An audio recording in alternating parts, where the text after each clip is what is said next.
Welcome to the Northwest Sports Fanatics YouTube channel. I am your host, Ryan. I got a great show for you here today between the Seattle Mariners and the Milwaukee Brewers. First pitch is going to be here in roughly 6 to 7 minutes. So let's cue up the music, take a look at the thumb, and let's get into the starting lineups. Happy Thursday, everyone.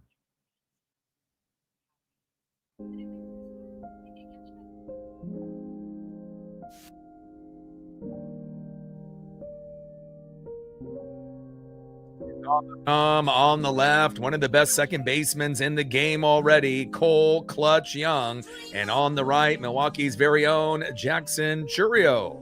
Now let's get into the starting lineups here first for the visiting Seattle Mariners. Leading off for the Mariners and staying red hot on offense and defense, third baseman Brendan Donovan. Batting second, playing left field, Randy Arozarena.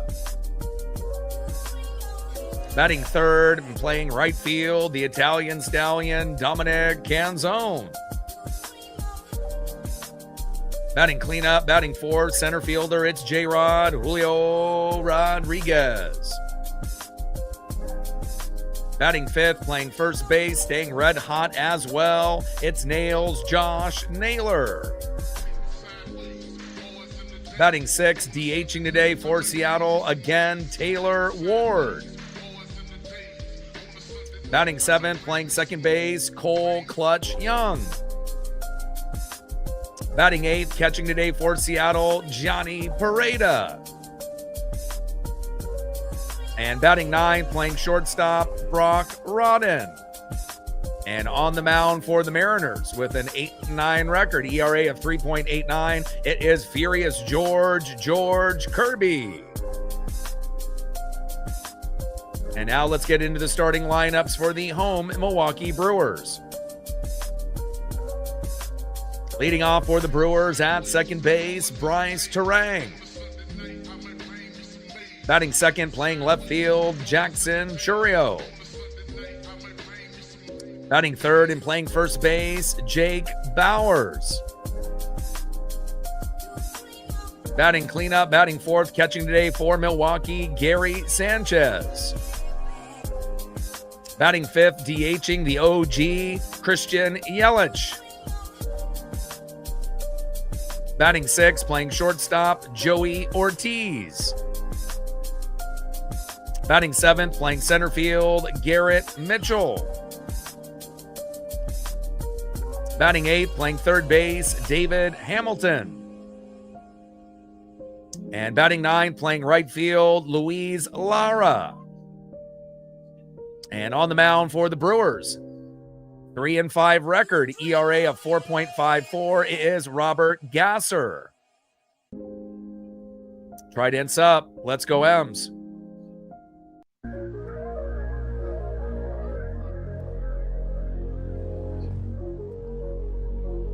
50th anniversary for the Seattle Mariners, 40-plus years on the radio for this legend and icon. He's retiring after this season from the booth, so we dedicate every stream to the one and the only Rick Riz. We love you. We're going to be shooting for 100 likes, 100 on that dono train,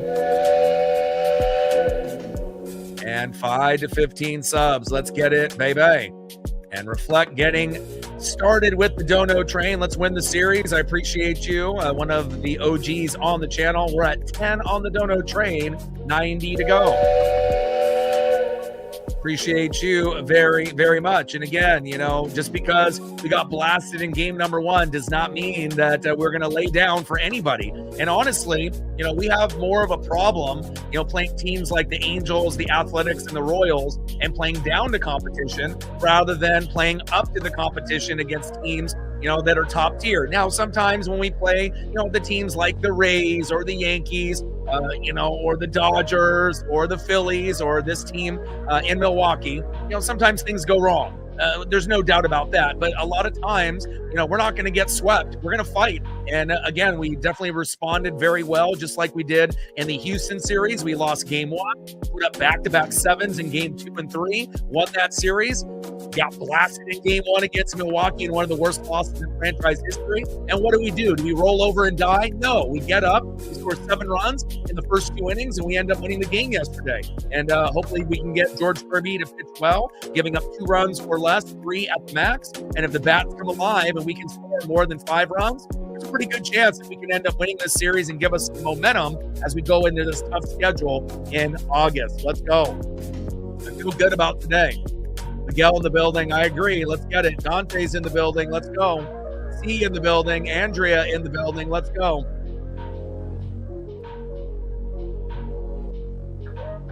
Ron is in the building. How are you? Jonah is in the building. I see you. And again, it's all about having a healthy body, and it definitely shows you how important Brendan Donovan is to the lineup. And I honestly feel if Donnie was healthy for the whole year and we never lost Brash, Criswell, and Vargas, we probably would have 10 to 15 more wins than we do right now, honestly. And again, it's just unfortunate that we've had so many injuries. But if you look at this lineup, getting Colt Emerson, into the injured list in AAA and bringing up someone that has been a little bit of a surprise in Brock Rodden, it's been a refreshing kind of feel, and it's rubbed off on Rodden. It's rubbed off on guys like Victor Robles, who had triples in back-to-back games and has actually played pretty well. And obviously, Donnie at the start of the order, it's rubbed off on guys like Randy and Dom. And now we just need to be able to see the middle order do their job. Josh Naylor has been great in the middle of the order, but can we get Julio and a few of the others to get going as well? And I do believe that that'll happen here today. Trident up. Let's go, M's. And then we got the Cubs series at home coming up next. And we understand how good the Cubs are, but we're not afraid. And I don't think we're really afraid of anybody. When we play the Yankees or the Rays, we're not afraid. When we play the team like the Dodgers and the Phillies and the Brewers and the Cubs, we respect them. We understand how good they are. But again, if we just didn't have so many injuries to our guys, with starting players and bullpen, we wouldn't be necessarily where we were last year, but we would be a lot better than we are obviously now record-wise. But we're starting to play some of our best baseball this time of year, and that's exactly what we need to do to stay in the wild card and playoff hunt. We don't need to overtake the Rays and the Yankees. We just need to be able to, slowly but surely climb the standings above the Rangers and the Astros. First pitch is a ball low and at the knees to Brendan Donovan, 1-0 count. Sinker 93 miles an hour there by Gasser. 1-0 pitch, high and inside, sinker towards the head and shoulder. 2 balls and no strikes from Gasser to Donovan. And again, Donnie has really been one of the big pieces to show, hey, when he's healthy, this team is completely different. And again, we haven't really had a consistent leadoff hitter all year. 2-0 pitch in there for a strike. Now, we've tried guys like Randy Arozarena and Julio Rodriguez last year. This year, J.P. Crawford, Taylor Ward, and Cole Young, and a few of these guys have done okay, but nothing is going to be better than Brandon Donovan offensively and defensively at third base and leading off for this team. It's the perfect fit, and that's why we got him in the offseason. 2-1 pitch and another ball there to Brandon Donovan. Good hitters count. We need all our headers to be patient like we have been in recent games. 3-1 pitch, low and away. And look at that. If you actually are patient and you don't swing at the first 2 pitches, unless you're Josh Naylor, good things happen. And just like that, Brandon Donovan getting the pitch count up on Gasser. And not only that, getting on base. And hey, it's not No Shave November, but I like the clean look for Brandon Donovan. And we'll see if we get some new photos of the shaved beard and mustache. Next up is Randy Arozarena, one of the best left fielders in the game this season and has been for the last few years. Obviously, could be a little bit better with hustle and ground balls and left, but as far as a hitter, he has been absolutely fantastic this season for the Seattle Mariners. First pitch is high and away, 1-0 count.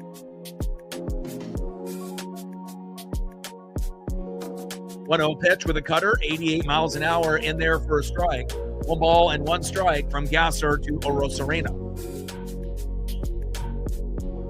SCG with another $100 dono, like he did 100 and a 50 and a 2er or a 5er yesterday. I appreciate you. Thank you so much. Coming back with a vengeance. And again, thank you so much. Appreciate you.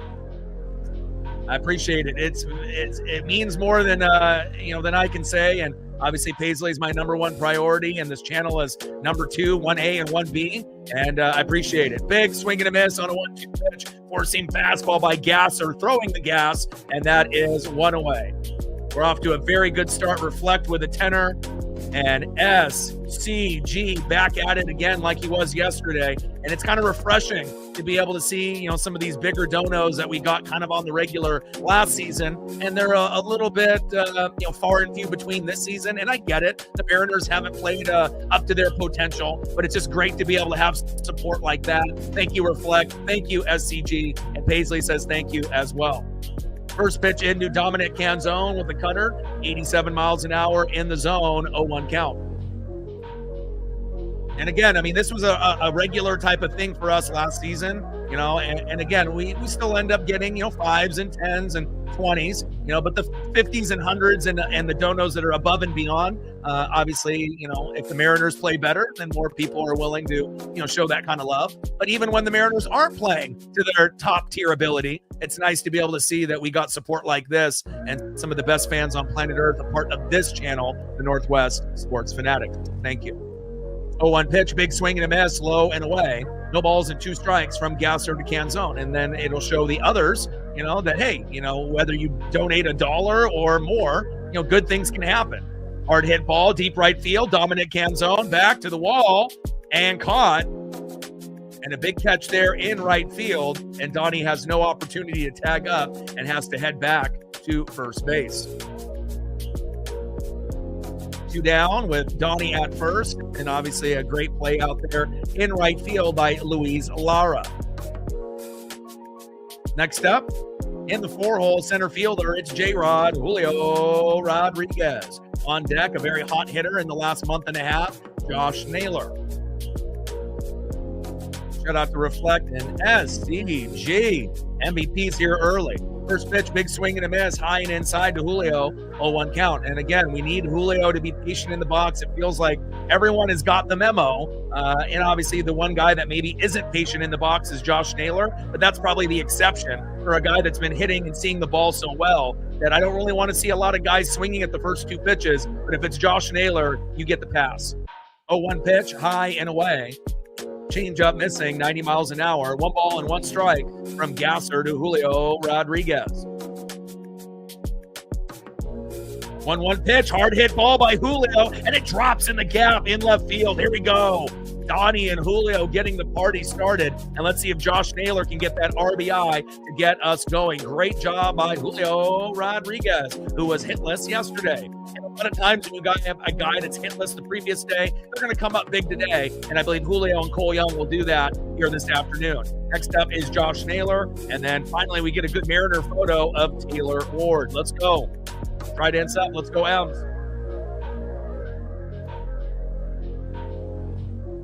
Got a little bit of a heat wave in Oregon and Washington, reaching 90 plus degrees in most locations. So make sure you stay hydrated.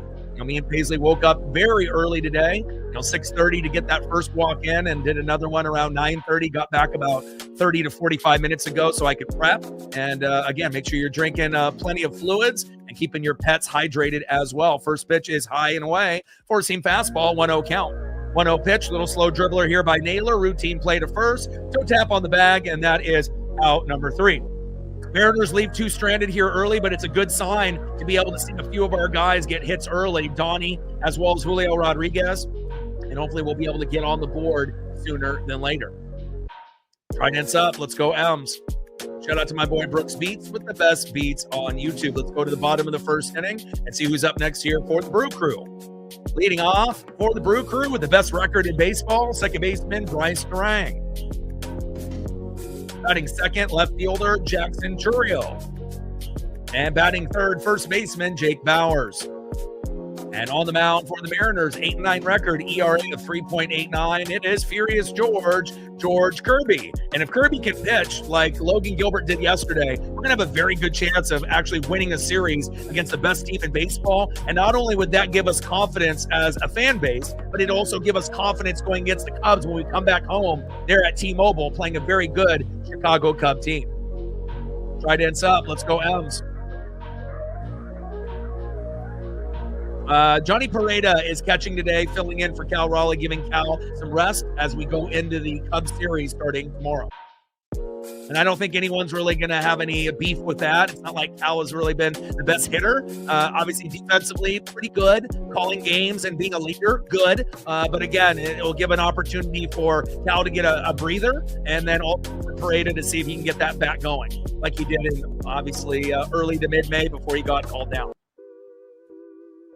Shout out to my boy Brooks Beats with the best beats on YouTube. We're at 110 on the Dono train because of Reflected. SCG doing big things already. 13 subs to go, do 24,600. We've gained a few already here early on. I appreciate that. And hopefully we'll be able to get a lot of individuals to smash that like button, because the faster that we get to 100, obviously then we can hit the metrics and the analytics, and then we get more Mariner, Brewer, and MLB fans all across the globe. Shout out to our female audience, not only our new subs, but our regulars and our mods, and everyone watching in the United States, Canada, Mexico, South America, Asia, and beyond. We're at 29 likes. Good start. 71 to go.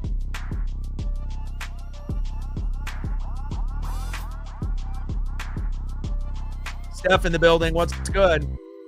Dante, I see you. First pitch into Bryce Terang in there for a strike. 0-1 count. And honestly, I didn't really think that the shellacking that we took in game one was going to affect us. I think it would have affected a lot of other teams. But again, we've seen anything and everything. I mean, obviously this team is unpredictable, but again, if we can get through this season, we can get through anything. And this has been the most injury-riddled team in the last 40 years. So again, if it's just like in life, with the Mariners, sometimes things are not going to go your way. How are you going to react to it? 10% is what happens to you in life. 90% is how you react. And a base knock here to Randy Arozarena from George Kirby. Hopefully we'll be able to get a double play, and hopefully George won't give up too many RBIs and home runs. I don't mind a few hits here and there. We saw Logan get into quite a few 3-2 counts, but it's about the defense stepping up and making plays behind him, especially if he gets into a few mini jams. George Kirby on the mound, sweeper, four-seam sinker, knuckle curve, and he's got a great arsenal. Next up is Jackson Churio. On deck is Jake Bowers. Shout out to my boy Brooks Beats with the best beats on YouTube. First pitch, got Churio to pop up behind the plate and out of play. Sinker at 97 miles an hour, 0-1 count.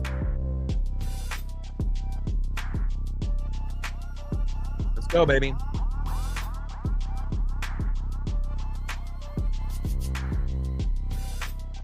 And it crazy as it sounds, and as bad as we've been this season, we still have a chance, to make the wild card or to win the division. We don't know, how good or bad the Astros and Rangers are going to be. And honestly, we're more talented than those teams, top to bottom, and also the bench and the farm. So it's just about coming together as a squad. And honestly, if Brendan Donovan can stay healthy for the rest of the year, we're going to have a very good chance as far as him playing a leadoff hitter and a great defender at third to make a real serious run. I feel that he's going to be a real big factor on top of getting Brash, Criswell, and Vargas back, and then getting rid of Rucker and Davila and Simpson and sending them back to AAA. Pitch fouled off and out of play. No balls and 2 strikes to Jackson Churio. 0-2 pitch and a ball. 1 ball and 2 strikes as that pitch is outside with the sweeper. 1-2 pitch and Churio pops up. Shallow center field. Julio is there, and that is 1 away. Runner is tagging up, and throw was a little off. No time to tag for Brock Rodden, and runner is safe. Bryce Terang. They got a lot of fast bodies on this Milwaukee Brewer team. Good job there by Julio with out number 1.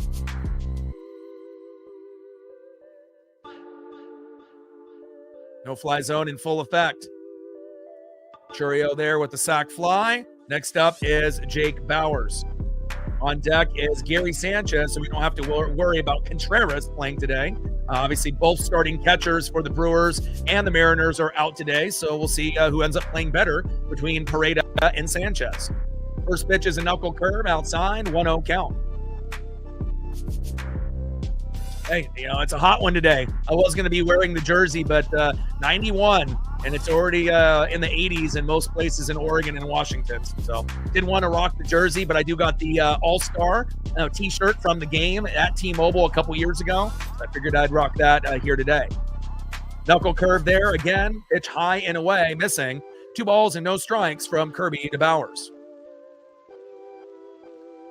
Yeah, and again, I love it. I mean, we had the same situation with Randy Arozarena challenging twice in the first inning. And anytime you challenge, with one player twice or two different players in the first inning and you lose both, it's a huge advantage for the other team because you never know on those kind of 50-50 calls, as well as, later in the game, you may need it, to be able to come up with a big, swinging momentum, Uncle Mo kind of play. Pitch is outside again. 3 balls and no strikes from Kirby to Bowers. Come on, George. Focus. 3-0 pitch. And there for a strike, high and inside with a sweeper. And also, it is going to be a determining factor on who's going to call a better game, Sanchez or Pareda, instead of Contreras and Raleigh. And we obviously know Cal hasn't been a great hitter this season. Still could end up with 20 home runs before the season is over. But when you end up batting around 160 after having a 60 home run season the year before, he has had injuries, but definitely not playing up to our expectations or anybody's. 3-1 pitch and ends up being a walk. And now we have another pitch outside. Runners at first and second with 1 out, and we're desperately going to need a double play here shortly. Try to step. Let's go, Ems.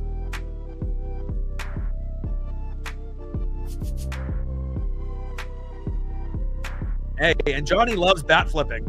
Even when we're down 22-0, if he gets a single, he'll do a little miniature bat flip. And if it ends up being a big thing, then a bigger bat flip is to be expected. First pitch right down the middle with a sinker, 97 miles an hour. There to Gary Sanchez, the backup catcher for the Brewers, 0-1 count. Let's go, George. And I think that's one thing that people don't realize. It's not just Cal's bat that's important to the team. It's the leadership. It's calling a game as a catcher, and also, the ability to throw guys out. And we obviously know Garver and Pareda and Cal haven't been really that great on throwing guys out as of late or for the season, but every once in a while, we will be able to get a nice throw from a catcher and hopefully swing the momentum in the Mariners' favor. Pitch fouled off there behind the plate. No balls and 2 strikes to Gary Sanchez. 0-2 pitch, hard hit ball, into left field. There, run, Randy, run! And if Randy doesn't hustle, come on, Randy! And that's going to score how many? 2? And again, if Randy would have actually hustled and thrown it into the cutoff man, maybe they only score 1.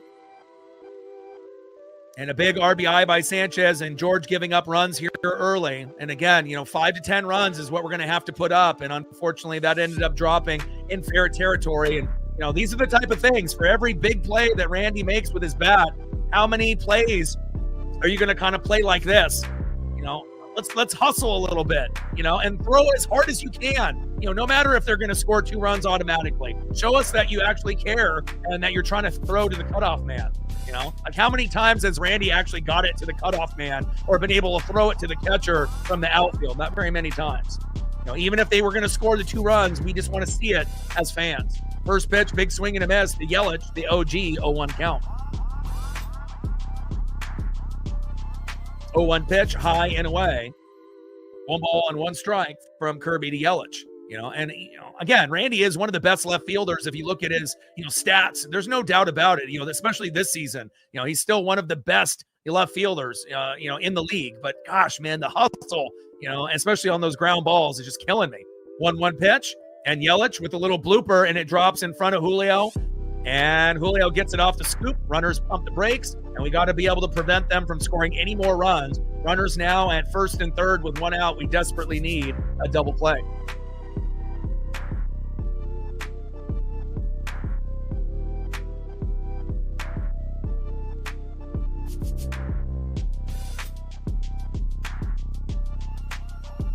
Rodden's been playing pretty damn well, since obviously a better hitter than Colt Emerson. And, Colt has been injured since February, went to the injured list in AAA. And, I don't think we expected Rodden to play like this. But again, Rodden playing like this, even when JP is healthy, you got to keep Rodden in over JP, even though JP is a patient hitter. And another hit, slow dribbler now into right field. That scores another run, and Kirby is getting absolutely demolished here early on. 3-0 Brew Crew. And again, the Brewers are one of those teams that they don't need home runs to beat you. They literally can score 10 to 20 runs with 0 home runs and just hurt you with back-to-back hits. And it can definitely get demoralizing.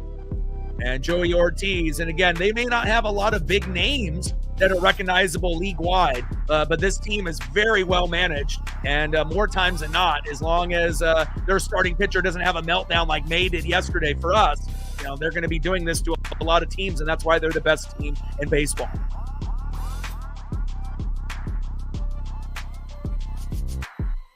And again, if Cal Raleigh was catching, he would have already had a mound visit, with George already. And that's kind of the difference. You got to be able to have that second manager, that second coach. And you have to realize when a guy is reeling, no matter if he's a vet and he's been here for a few years, we should have already went to the mound already with George on one or two batters previous to this one. First pitch is fouled off there by Garrett Mitchell. 0-1 count, and we desperately need to get out of this inning so that way we don't get down by more than 5 runs. And that's usually the maximum amount of runs that we can come back from, is typically 5. So as long as we can keep it at 3 and then hopefully score a run minimum in the next 2 innings, we should hopefully be able to keep pace with the number 1 team in baseball, the Milwaukee Brewers. Throw to first and safe.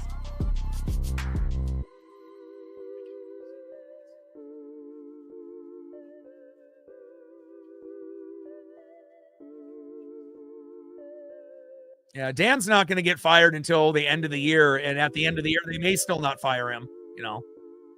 They may end up hanging on to him. We'll see. 0-1 pitch, high and away, or seam fastball, 95 miles an hour. 1 ball and 1 strike from Kirby to Mitchell.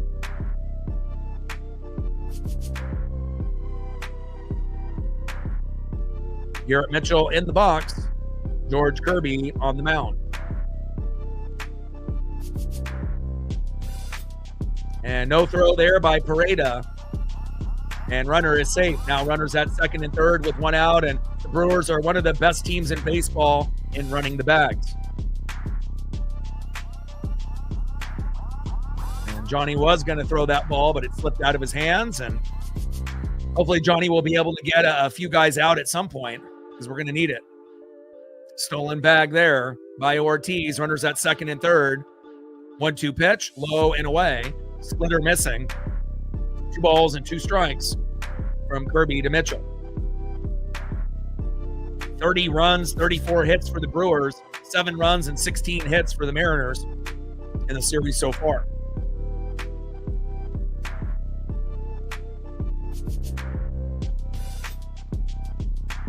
Mike in the building. What's good? 2-2 pitch, low and at the knees. Count now is full. 3 balls and 2 strikes from Kirby to Mitchell. And again, it's like we can trust Logan Gilbert, but I'm not sure if there's anybody else that we can really trust lately. Kirby, Hancock, Wu are up and down, and Miller has been absolutely terrible since July 2nd, and he should be sent down to the pen, and Cade Anderson should be called up. I mean, if they're really serious on trying to get a wild card, that needs to be done. 10-1 record, sub-2 ERA, the K to walk ratio is insane, and another base knock by Kirby. That's going to score how many? 1, maybe 2.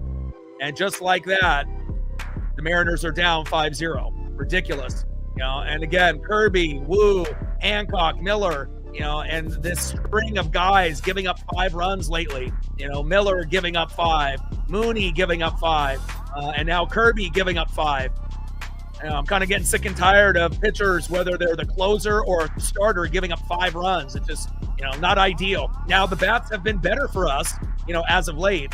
But again, we expect more out of Kirby and Wu and Hancock and Miller. Logan Gilbert started off 0-2, and he's our number 1. And I want to have another number 1 guy, on the team, and that's Cade Anderson. But again, knowing the franchise, they're going to make sure that Sloan goes to AAA, and Cade could be a guy that could skip AAA. But again, with a strike year looming for next season, who knows when they would eventually call up Cade. But again, Miller can pitch a couple innings, but he can't pitch 5 or 6 anymore, kind of like Castillo, and we ended up getting rid of him. Sir Anthony Dominguez isn't really very good, the guy that we got in that trade. And I know we're going to get Brash and Criswell and Vargas shortly, but the bullpen could definitely use Bryce Miller. Because, again, he can't pitch as far as a starter anymore, which is crazy because he was our number 1 guy after the injury, and he definitely has gone down from 1 to 5 in the rankings since Castillo is no longer on the team. Takes the strike looking high and away. 0-2 pitch to Hamilton, popped up and out of play.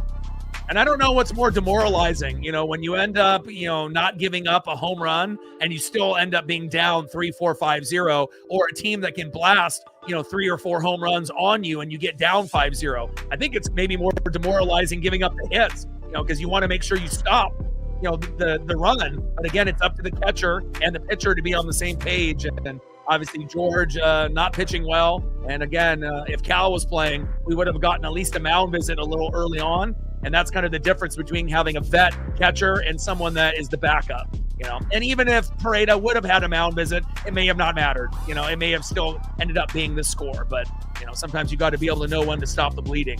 1-2 pitch, high and away. Knuckle curve missing, 83 miles an hour. 2 balls and 2 strikes from Kirby to Hamilton.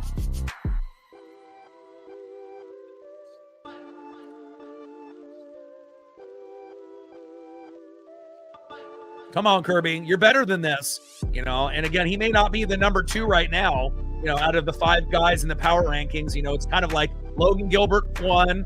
And then, we know Wu hasn't been very good on the road, but lately he's been pretty good. And he's been good at home. So I probably would say Wu 2. And then Hancock 3, Kirby 4, Miller 5. But then Kirby usually is somewhere in between 2 and 4. It just kind of depends on the week. But again, giving up 5 runs, unacceptable. 2-2 pitch. And again, this is the best team in baseball, and I get it, But again, we saw how good Logan was, even though with a lot of 3-2 counts. But it just feels like, we don't got too many guys that we can trust throwing the ball for the Mariners right now. Logan Gilbert, and that's kind of it. But when we come back home, I assume that'll be, something that'll get better, because we do pitch better at home than we do on the road, as everyone knows. 2-2 pitch, knuckle curve, 83 miles an hour, fouled off and out of play. 2 balls and 2 strikes with a runner at second and 1 out. 5-0 Brew Crew. And I expected the Brewers to maybe put up 2, within the first 2 innings, but I did not expect 5 by George here early. And it definitely shows you when Kirby, Wu, Hancock, and Miller are off, they're extremely off, and teams are punishing them. And another base knock into right field, and that's going to score how many more?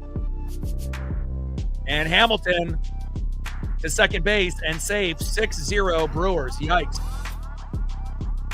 And, again, I don't want to see, our worst bullpen guys come in because, again, if you bring in Simpson and Rucker, and Davila and you give up like you did in game 1, they could score 20 runs again. And that's not what we want. We want to be able to see Ferrer and Bizzardo and Spire, even though we do have the Cubs series coming up. Because, again, if they decide to wave the white flag already and we end up bringing in, our bad bullpen pieces, and it looks like they're going to have Rucker warming up, I don't like that at all. And, again, even though Rucker has been decent at times, I don't want to lose 22-0 again, and again, Kirby absolutely terrible, partially, not hitting his spots. And then also you got to give credit to the Brewers. They are the best team in baseball. And again, if we play a normal team, maybe Kirby gives up 3, but again, when you're playing the best team in baseball, 3 sometimes turns into 6 turns into 9, and Kirby is about to get exited here probably within the next inning, if not this inning. Terrible. And you can definitely tell, with Kirby and Wu and Hancock and Miller, they let the game affect them more than they did last season. And again, once things start going bad, they don't handle it very well. They're in their own heads. And another base knock. Center field. Thankfully, Julio gets out number 2 finally. Runner tags up, and they are a great base running team. Sliding into third, safe by Hamilton. And finally, we get 2 outs. But 6-0, unbelievable. I'm just sick and tired of, pitchers, or our bullpen in Mooney, giving up 5 runs or more. And we've had too many pitchers give up 5 runs lately, starting pitching and Mooney. Too bad we couldn't have a May pitch again.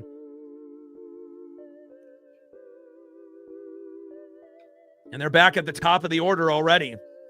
And that's not a good sign if you're the Seattle Mariners. First pitch takes a strike looking, high and away with a knuckle curve. 0-1 count.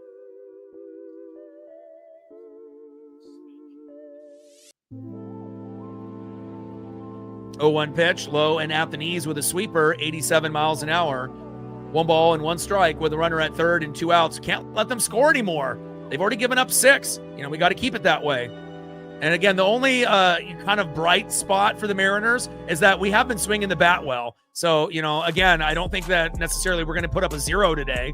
I think that we do have a good chance still getting to 5 runs plus, but again, how are the Mariners going to respond? Can we get the bats going within the next 2 innings and cut this lead in half? And if we're able to do that, we're still going to have a good chance, hopefully, to come back. But the longer that we sit at a 0, the longer that they're going to continue to mollywop us here. 2-1 pitch. And another base knock into right. Line drive. Cole Young is there. Good job by Cole. Toe tap on the bag. And finally, the bleeding stops. Put on the Band-Aid. And that's one of the worst innings out of George Kirby I've seen in his career. Terrible. All right, now it's up to the offense to do their job. Obviously, we know the defense will try to do the best that they can. But again, George putting us in a huge hole. And now let's see if we can get something going here with the Mariner offense. Good job there by Cole Young, finally getting out number 3. All right, let's go to the top of the second inning. We're down by 6, not ideal. But again, we still have the ability to be able to put up runs, and hopefully we can come back. And then George or Rucker or whoever comes in hopefully can be better. Next up, DHing in the 6th hole, who's been playing well since we've acquired him from the Orioles, Taylor Ward.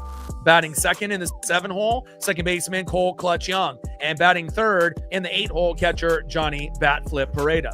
Trident's up. Let's go, M's. We got to be just as positive as we possibly can with a horrible start based off George Kirby giving up 6 runs in the first inning. We're at 110 on the Dono train, 90 to go. 13 subs to go to 24,600. And again, we still got 8 more innings to go, and hopefully, they can end up having a bullpen pitcher at some point that ends up being as bad as Kirby. And if that's the case, we'll have a chance to hopefully come back. We're at 42 likes, 58 to go to 100.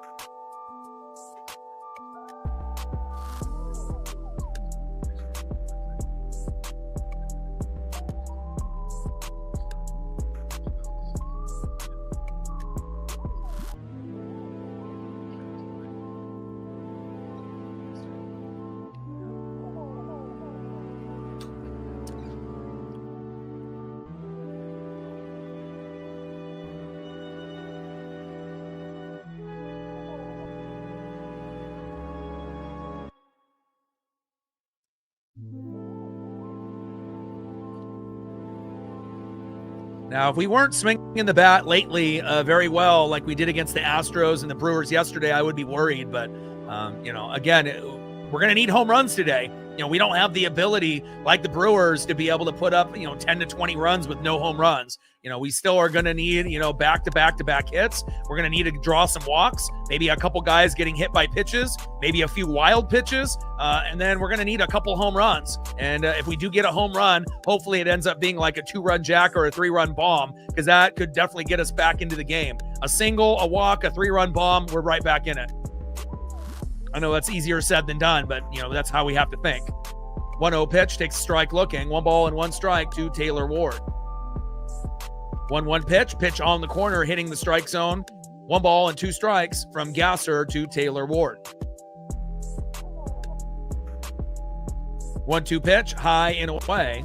2 balls and 2 strikes from Gasser to Ward. But the thing is, it's not on Dan Wilson based on George Kirby's pitching. Last time I checked, Dan isn't the one on the mound. So obviously I'm not a big fan of Dan Wilson, but this isn't on Dan today. This is on George, So again, you can be frustrated, with Dan Wilson all you want, but at the end of the day, we know typically the lineups aren't the greatest. And sometimes he doesn't know when to bring in the right guys and pulls a guy too soon. But us being down 6-0 is not on Dan Wilson today. That's on George Kirby.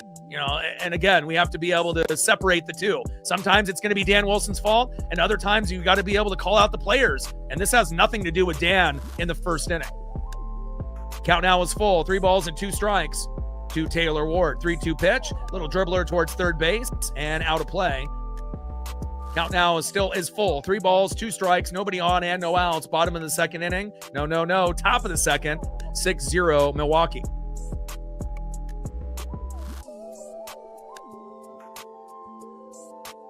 3-2 pitch, high and away. There we go. And again, you got to be positive. Just anything to get guys on base. A walk here, hit by pitch there, a single there, and then all of a sudden a big home run, and we're right back in it. And again, I would be worried if we weren't swinging the bat well lately. But again, we have been swinging the bat pretty good. I mean, we've been able to get to 5 to 10 runs more times than not within the Astros and this particular series, besides the blowout, obviously in game 1. Next up is Cole Clutch Young. Let's go, Cole. First pitch to Cole Young, takes a strike high and inside, 0-1 count. 15 homers, 56 ribbies, and getting that batting average up. On deck is Johnny Pareda.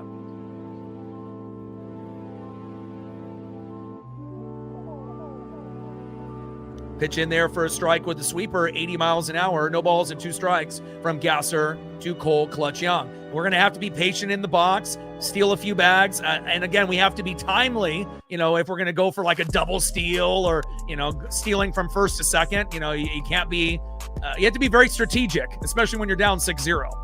0-2 pitch, low and away. Does he go? No, he doesn't. Sweeper, 83 miles an hour, missing by Gasser. No balls and 2 strikes turns into 1 ball and 2 strikes to Cole Clutch Young. Let's go, Cole.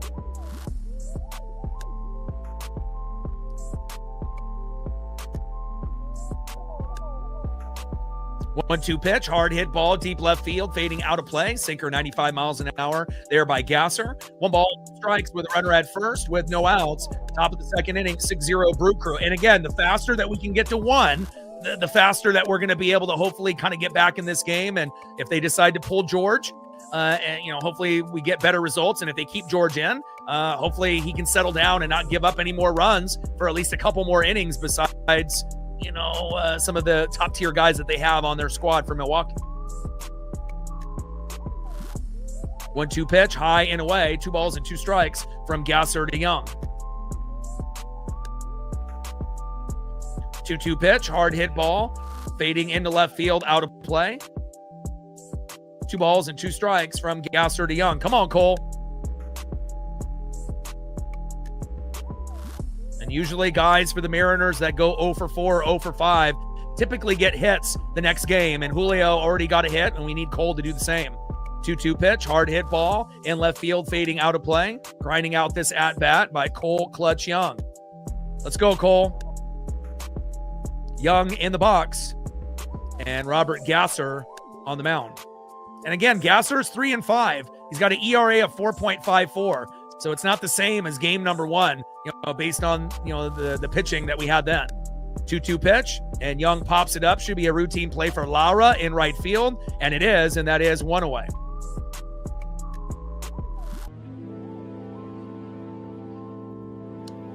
Next up in the 8-hole, backup catcher Johnny Batflip Pareda. On deck is Brock Rodden, who's been playing fantastic as of late.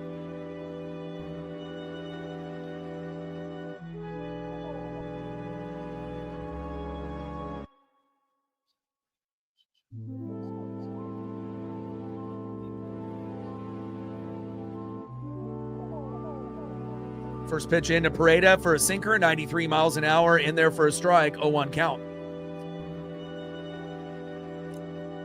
I think if we ended up coming up with a crew of individuals that are a part of this channel, I think that we could probably come together and manage the team a little bit better.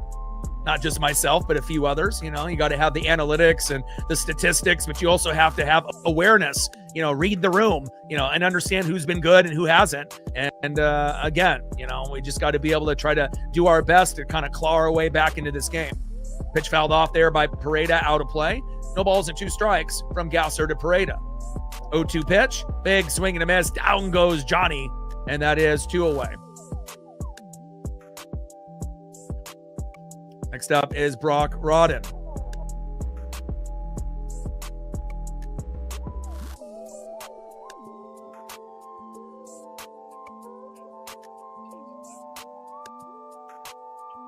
Rodden in his first 5 career games, 910 OPS, 294 average, 5 for 17, 2 doubles, 1 triple, 3 RBIs, 3 walks, and 21 plate appearances. If that's not a fantastic start, I don't know what is. Also, Ace Reese is batting about 500, our first round draft pick. So again, Lazaro Montes, with a lot of home runs, almost getting to that 40 number.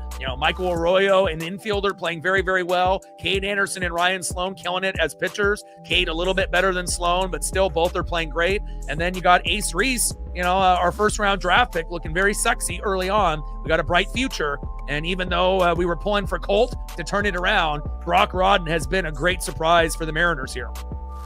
First pitch is fouled off by Rodden, 0-1 count. 0-1 pitch, change up low and away, fooling Brock. No balls and 2 strikes from Gasser to Rodden. And maybe we should have brought up Brock Rodden even, a few weeks earlier than we did, but again, they gave Colt plenty of time to try to get that batting average up. Great at defense, Colt Emerson, but obviously was getting kind of towards the Cal Raleigh batting average. And once you go below 200 and you're kind of a rookie, eventually you got to be able to send him to the injured list or send him down to AAA. And that's what they did. 0-2 pitch, high and away, changeup, 87 miles an hour, 1 ball and 2 strikes with a runner at first with 2 outs, top of the second inning, 6-0 Brew Crew.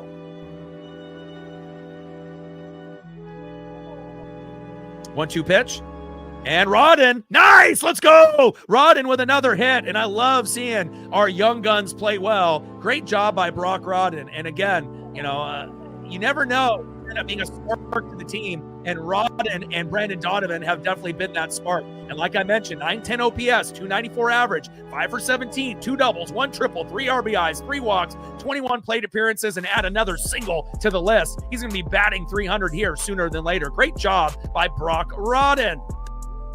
All right, next up is Brandon Donovan. He's kind of the catalyst in that piece that we need to kind of set the tone, and he's been able to set the tone almost in every at-bat, since he's been able to come back from the injury, as well as shaving off the beard. It may not be No Shave November, but again, I like the new look. First pitch is fouled off with a cutter right down the middle, 0-1 count. Let's see if Donnie can get a clutch RBI to get us going here. Come on, Donnie. And 0-1 pitch, Donnie, yes, over the head. Go, go, go. Let's go. Let's go. Run all the way back to the wall. Go, go, go. Let's go, baby. Woo! 2-run score. And just like that, we're back in it. 6-2 Brewers. Woo!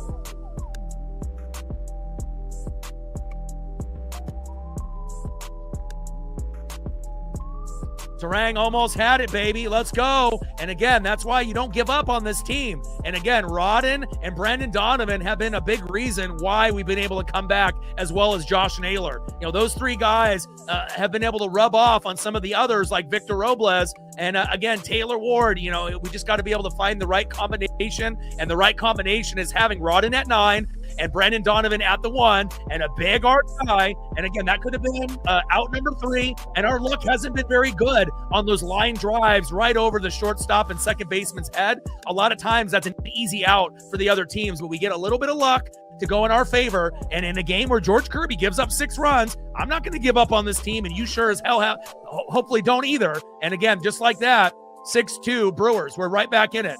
And again, hopefully we can add on another run, or 2 if we're lucky enough, if Randy Arozarena can get a hold of one. And again, if Randy hits a home run and it's 6-4, we're right back in it. And we're right back in it already. And let's see if Randy can give us some of that Soto mojo and that Mariner magic, who's been our best hitter all season long, Randy Arozarena. Let's go, Randy. I never give up on this team, no matter what, and I never will. And that's not just being biased. It's just, I know what type of team that we have. And if you look at the talent level in the last 2 years, player-wise, it's the most talented team that we've had last year and this year, going all the way back to 2001. And obviously, we were never going to get to that almost 120 win range. But if you're looking at the talent level only, we're more talented now than even that team was back then. We just got to be able to bring it together.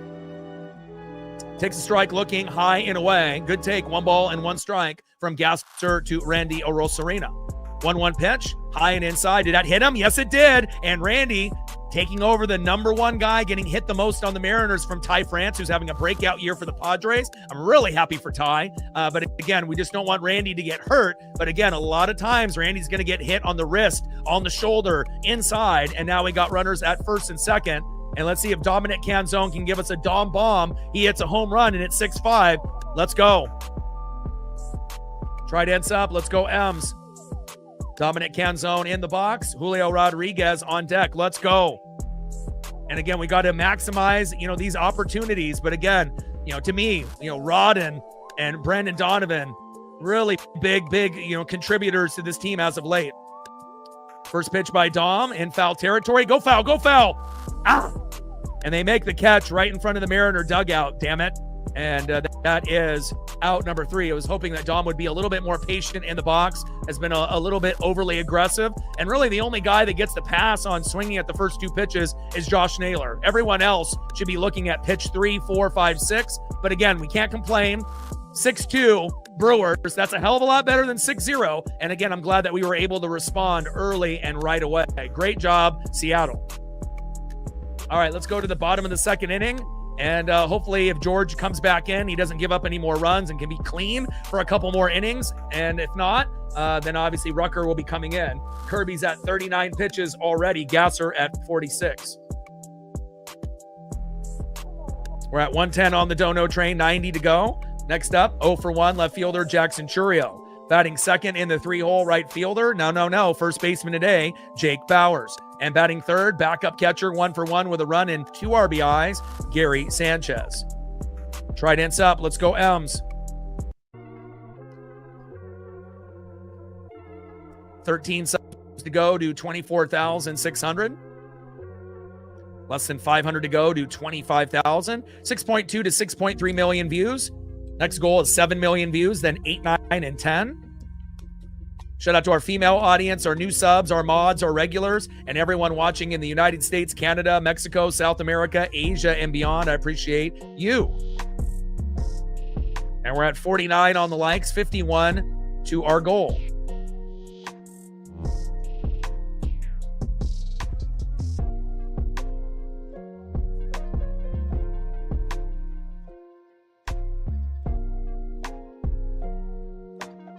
Little Uncle Mo, baby. Matt in the building. What's good? C in the building. I see him. Yeah, and Randy's war is, very, very good. I obviously look at a lot of the nerd, websites and whatnot, and I look at Randy's war compared to a lot of the other, left fielders that are out there, and it's, Yordan Alvarez and Randy, and again, there's a lot of guys that are much lower, and we know Yordan's going to win AL MVP. So, Randy has been a very valuable piece, even though a liability on ground balls in left field. But as far as hitting, he's done fantastic work for the Mariners in 2026 as far as consistency is concerned. 0-1 pitch. Fouled off and out of play. Sinker, 95 miles an hour. Kirby's still out there. And hopefully George can be clean the rest of his outing here.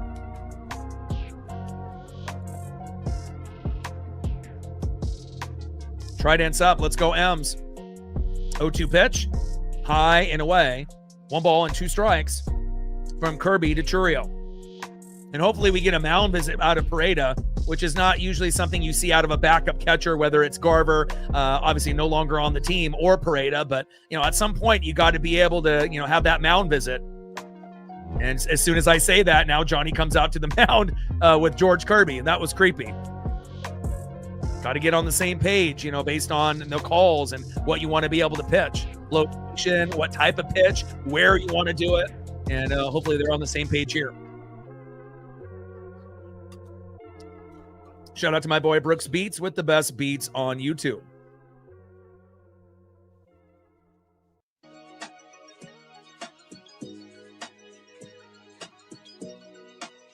One-two pitch, high and inside, 4-seam fastball, 96 miles an hour. 2 balls and 2 strikes with nobody on and no outs. Bottom of the second inning, 6-2 Brew Crew. And again, if we weren't hitting the ball very well, down 6-0, it might have been a wrap in the first inning. But again, you just got to be able to, chip away, and again, if we're able to chip away 1 or 2 runs at a time, and we can prevent them from scoring until we get kind of close within like a run or so, anything can happen at that point. Pitch fouled off behind the plate. 2 balls and 2 strikes from Kirby to Churio. 2-2 pitch from Kirby. And a little dribbler towards third base. Knuckle curve, 83 miles an hour, out of play. And count still remains 2 balls and 2 strikes with nobody on and no outs. Bottom of the second inning, 6-2 Brewers. You know, if we can get it to 6-5, 6-4, we're right back in it, you know. And again, all it's going to take is one guy to get walk, a guy to get a single or a double, and then all of a sudden a big 3-run bomb, and then boom, we're right there, you know. Unless we're able to methodically, you know, do what the Brewers do to us, you know, get hit after hit after hit, which, you know, lately we've been able to do that as well. But again, getting that big home run, you know, could be the silencer, you know, to be able to kind of minimize the damage that Kirby did in that first inning, putting us in a 6-0 hole. Pitch fouled off and out of play. Knuckle curve, sinker, four-seam, sinker, knuckle curve, sweeper, four-seam. First 8 pitches here to Jackson Chourio. 3-2 pitch, and on the corner, but doesn't get the call, and that ends up being, are we going to get a challenge? I'm not sure if I would challenge this, but Paredes is challenging. I don't think we're going to win this, but yep, and that is low and away. Mariners lose the challenge. I wouldn't have challenged there, but you know, obviously easier said than done when you're, you know, trying to catch the ball when it's coming at you 90 to 100 miles an hour and you have to make a split decision on to challenge or not. But we lose that challenge and runner goes to first, and we're going to need a strikeout and a double play, or a double play and a strikeout, or a couple ground outs, or a couple pop-ups. Next up is Jake Bauers, who had a walk in the first, having a good breakout year, 22 home runs this season for Bauers. And if you remember, Bauers had the controversial play at home where he had his arms in the midsection of Cal to knock that ball loose. And normally hands are going to go low towards home plate as well as feet, not, you know, normally near the midsection. And I was hoping that that play would have gotten reviewed, but it was not reviewable. Throw to first to Josh Naylor, and runner is safe.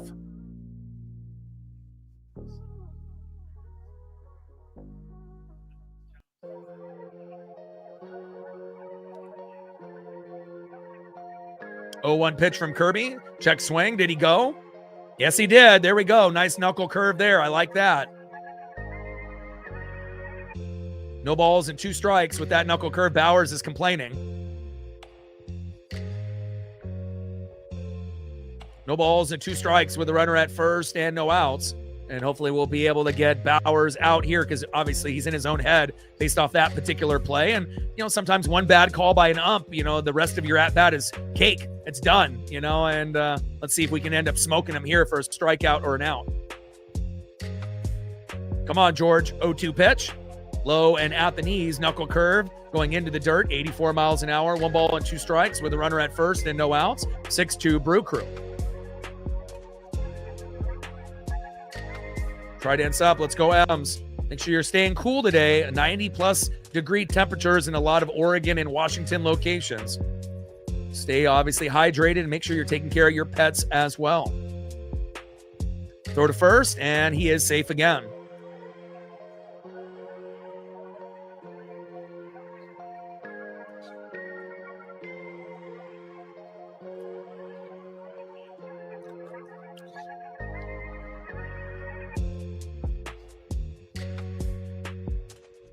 One-two pitch from Kirby, and a line drive into right, and that goes right into Dominic Canzone. Strong throw by Dom, and keeping that runner at second base as Rodden catches it at second base. And Kirby's, you know, gonna have to get pulled soon. You know, he's already got runners at first and second with no outs. Terrible in the first inning. I mean, how many more runs are we gonna give up before we pull him?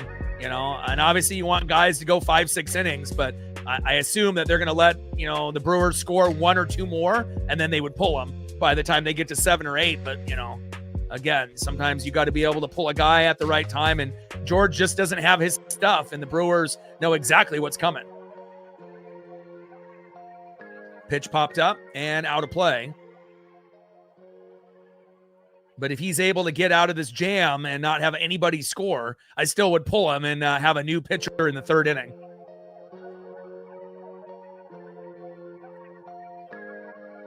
I mean, the Brewers don't need to hit home runs, you know, to beat any team in baseball. You know, they're one of the least dependent home run teams, and we're the most home run dependent. But lately we've been able to get some good hits and RBIs and win games that way as well, as that's popped up and out of play.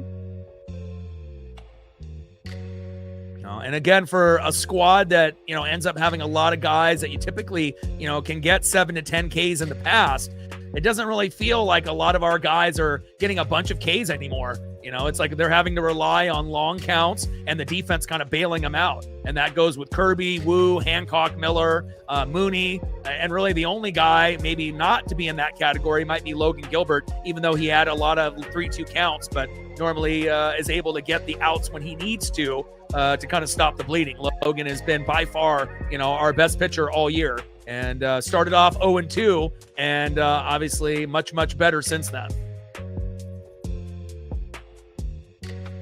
0-2 pitch, foul back behind the plate. No balls and 2 strikes to Gary Sanchez.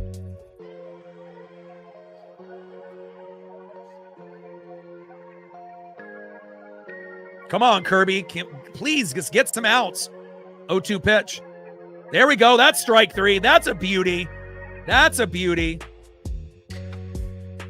And there's no reason to challenge. I mean, I guess if you want to challenge and lose your challenge, go ahead, Sanchez. But that was a pretty pitch. Good frame job by Pareda. And it was on the strike zone, on the corner. And if the Brewers would have challenged, it would have lost it 100%. All right, we finally get an out, which is not ideal. But, you just got to start somewhere after giving up 6. But we'll take it. All right, that's 1 away. Now we need 2 more.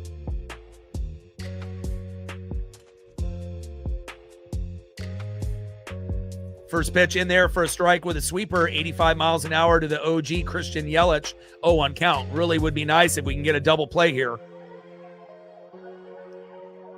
Yelich in the box. George Kirby on the mound. Come on, George. 0-1 pitch.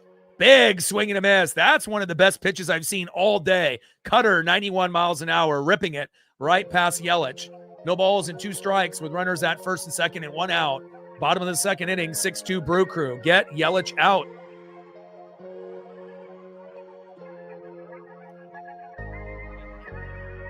Oh-2 pitch, high and away. I'm watching on Mariners TV, so it just kind of depends. Sometimes you got to refresh, the broadcast if you're watching on your phone or where you're watching it at. And they usually, if you tap your screen, if you're watching it on your phone and hit the refresh button to the right, sometimes it ends up being 5 to 10 seconds behind, or 20 if it ends up freezing your phone or your device. And if you end up refreshing, sometimes that'll get you more caught up. So sometimes when I'm watching on Mariners TV, I got to refresh a couple times because, based off the phone or the TV or the tablet or the computer, depending on how you're watching, sometimes things happen based off your internet connection. So, or your phone's, connection, or your Wi-Fi connection, or your 4G, 5G, or, whatever your connection. So 1-2 pitch, low and at the knees with the knuckle curve. 2 balls and 2 strikes with runners at first and second with 1 out.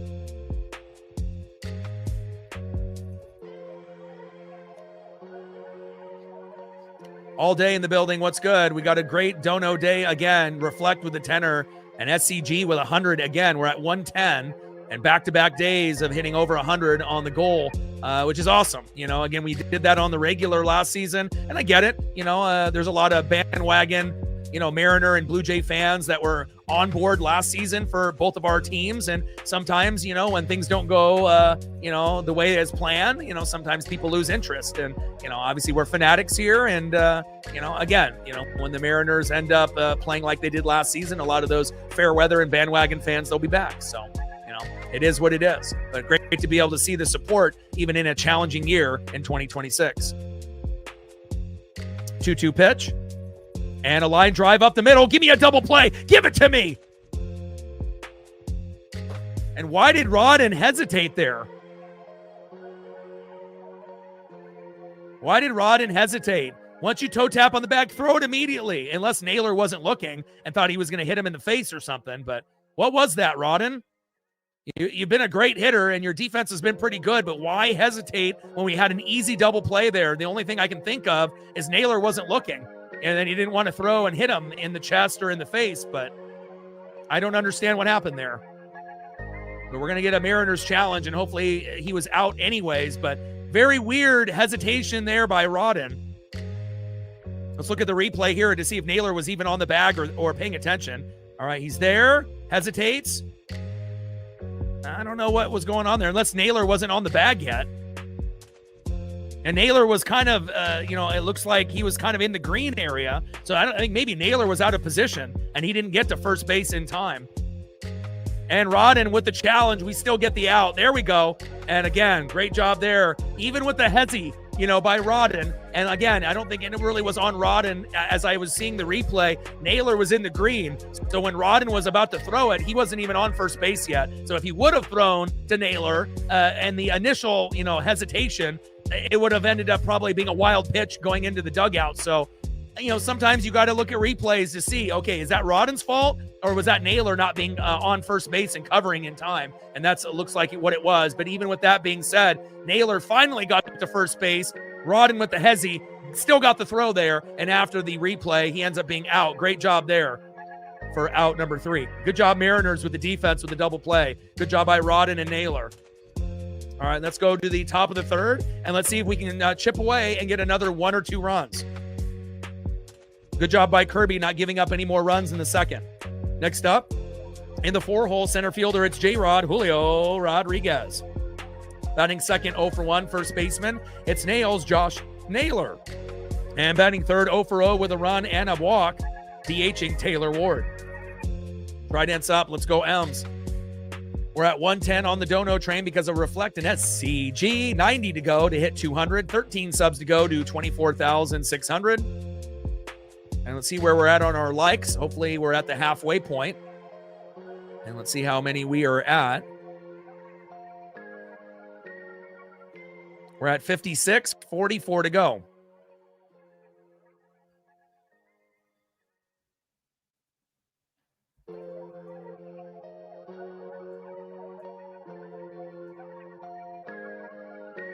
Tridents up. Let's go M's.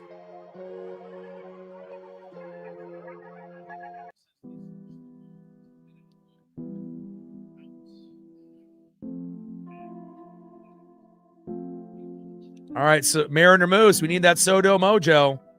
And hopefully we can get a few patient at-bats. First pitch fouled off there by Julio Rodriguez. 0-1 count. On deck is Josh Naylor.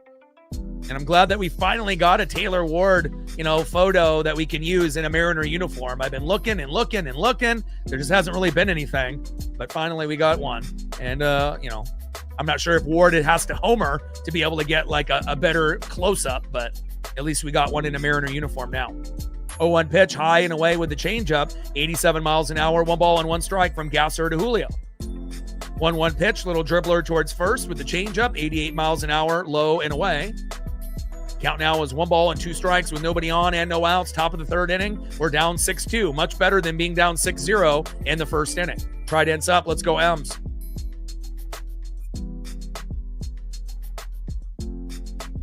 One-two pitch, low and at the knees. Cutter, 84 miles an hour, missing. 2 balls and 2 strikes with nobody on and no outs. Gasser on the mound. Julio in the box.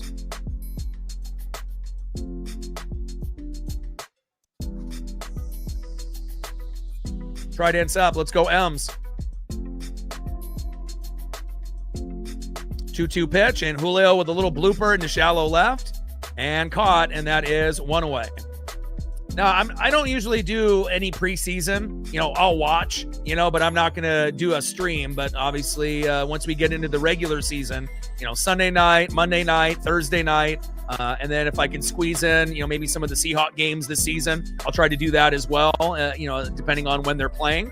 And obviously a few Bucks games as well if they're on national TV, and, we'll see where it goes. And then I might even squeeze in some reaction videos, in the beginning of the week. Obviously there'll be a few openings for things to do, but obviously we're still going to continue to do Mariner baseball. But depending on, what's going on with the NFL, usually, it'll be more NFL coverage once the Mariner season is over. Usually Mariners are priority, but we'll see, depending on the matchups and what's going on in football. Obviously we do a lot of college football and a lot of NFL and a lot of MLB on the channel. Those are the 3, top priorities here. 1-0 pitch, high and away. 2 balls and no strikes from Gasser to Naylor. Now, we still got 2 more weeks of preseason, and obviously them cutting it down from 4 or 5 weeks to 3 was perfect. Less, time to worry about injuries and having anything season-ending, and preseason is not ideal. 2-1 pitch from Gasser to Naylor incoming. And a little dribbler there up the middle. 360 by Terang, throw to first, and that is 2 up and 2 down.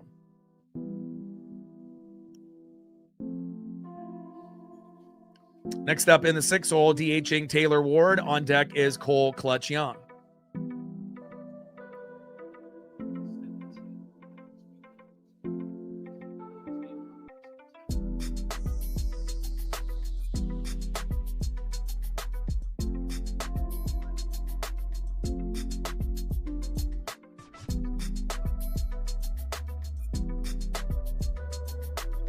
First pitch is high and away, 1-0 count. Walk in the second and a run there by Taylor Ward.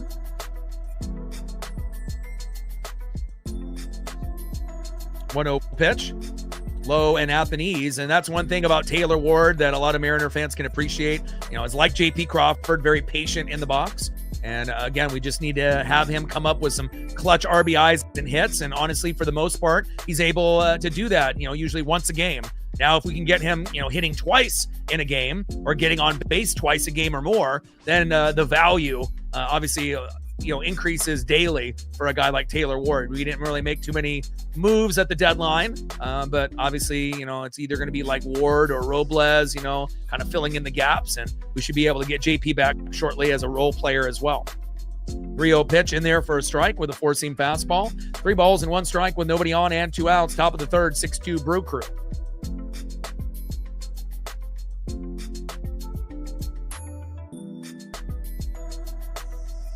Three-1 pitch, popped up and out of play.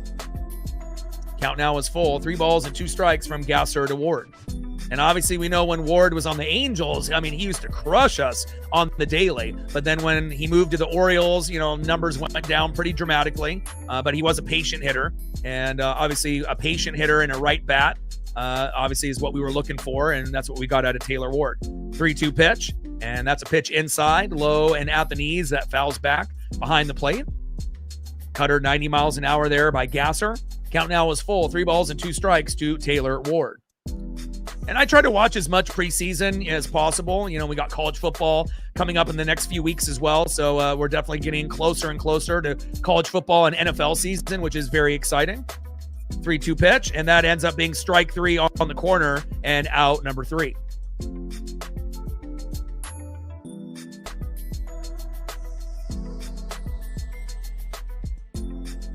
And a nice out there by Gasser. All right, let's go to the bottom of the 3rd inning and see who's up next here for the Brewers.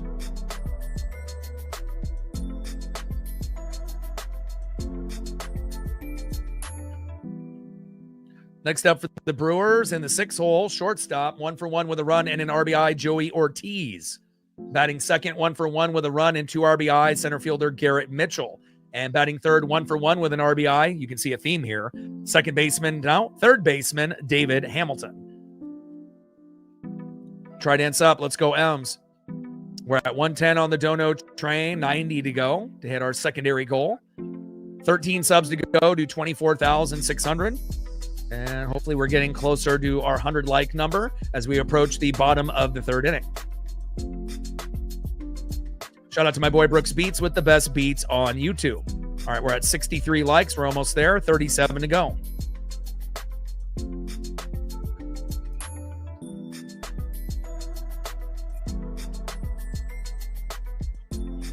Shout out to our female audience, our new subs, our regulars, our mods, and everyone watching in the United States, Canada, Mexico, South America, Asia, and beyond. I appreciate you.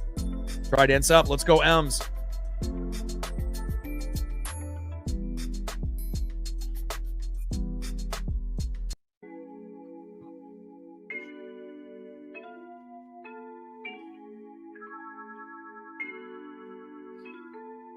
All right, Gasser, 3 innings pitched, 3 hits, 2 earned runs, 2 walks, 3 Ks, 62 pitches, 38 strikes with a 4.60 ERA. And let's take a look at George.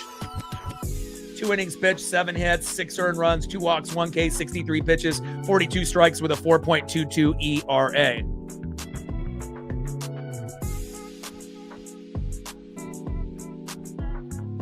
And Dansby Swanson on the 10-day IL, and that'll help our chances, you know, against the Cubs. I don't wish injuries on anybody, so I hope Swanson gets better, but obviously we are the most injury-riddled ball club and the most injuries that we've had out of any team, it feels like, in the last 20, 30, 40 years. And just got to do the best that we can game in and game out. 0-1 pitch, a little line drive to Julio. Get it, Julio. There we go. No fly zone caught by Julio. And that is 1 up and 1 down. Down goes Joey Ortiz. Good job there in the no fly zone by J-Rod, Julio Rodriguez.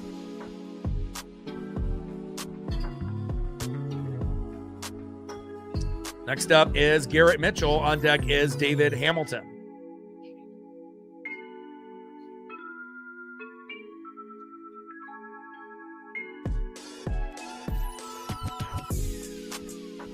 Now let's see if Kirby can be clean in this inning as well. And Kirby steps off the mound. Pitch clock violation by Kirby.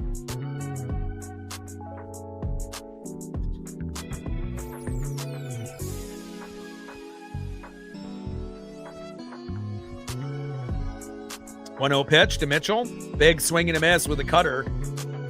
90 miles an hour by George Kirby. 1 ball and 1 strike from Kirby to Mitchell.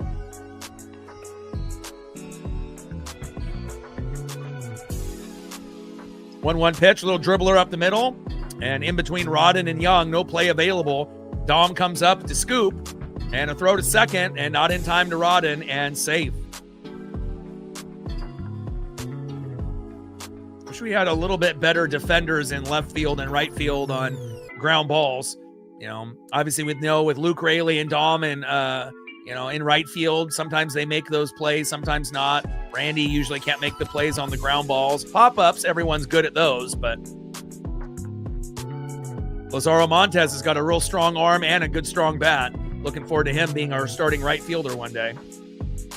And then maybe moving Dom or Luke Raley to left if they decide to move on from Randy, which is probably a good possibility. And a bunt attempt towards third and foul. Great teams bunt. And we obviously don't bunt ourselves. And sometimes you'll see the Brewers bunt very often. But not as often as the Tampa Bay Rays. You know, they got 3 guys that have been able to be safe more than 10 times this season. And again, I hope one day, that could be the Seattle Mariners. But wishful thinking. We'd have to have the right manager to implement it. First pitch to Hamilton, bunts foul towards third, 0-1 count. 0-1 pitch, high and away. Paints the corner with a 4-seam fastball, 95 miles an hour there by Kirby. Good pitch. No balls and 2 strikes with a runner at second and 1 out. Bottom of the third, 6-2 Brew Crew.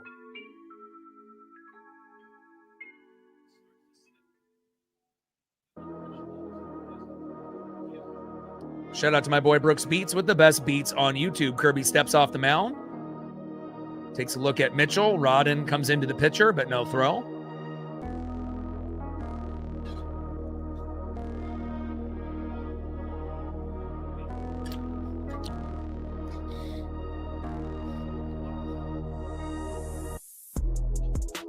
Oh-2 pitch. And that looked like strike 3, but that was called ball. And hopefully we win this challenge. The first challenge by Pareto was no good. This one should win. Yes, there we go. And that's strike 3. Good challenge there by Pareto. And again, sometimes without even seeing, the full pitch graph and before the ABS comes up, sometimes just the frame job of the location, you have an idea. And that one definitely looked like a strike. And down goes Hamilton on 3 pitches. We love that. And that is 2 away. Good job, George. He's starting to respond after a terrible first inning. Next up is Luis Lara, and another strike. Knuckle curve, 84 miles an hour to Luis Lara, 0-1 count. And sometimes that's what happens with our pitchers. They end up having a meltdown in 1 inning, and then they end up pitching, somewhat decent afterwards. Because honestly, the only way that we probably have a legitimate shot of coming back and winning is if Kirby doesn't give up any more runs, while he's out there. And then we have to hope that the bullpen does their job. And then instead of throwing guys out like Rucker and Simpson and Davila, we go with Bizzardo, Spire, and Ferrer. And if we go with our better guys, if we can end up, getting this game a little bit closer, and then, and Kirby can go a little bit longer, then we actually might be able to come back and win this game like 7-6 or 8-7. 0-2 pitch. Big swing and a miss, and another punch out there by George. Starting to lock in. Good job there by George Kirby. Gives up 6 in the first, nothing in the second, and nothing in the third. Good job, George. All right, let's go to the top of the 4th inning and see if we can get another run or two on the board to make it 6-3 or 6-4. Next up, in the 7 hole, second baseman 0 for 1, Cole Clutch Young. Batting second in the 8 hole, 0 for 1 with a K, catcher Johnny Batflip Pareda. And batting third, 1 for 1 with a run, shortstop Brock Rodden. Trident's up, let's go M's. Rodden batting .333, baby. I love it.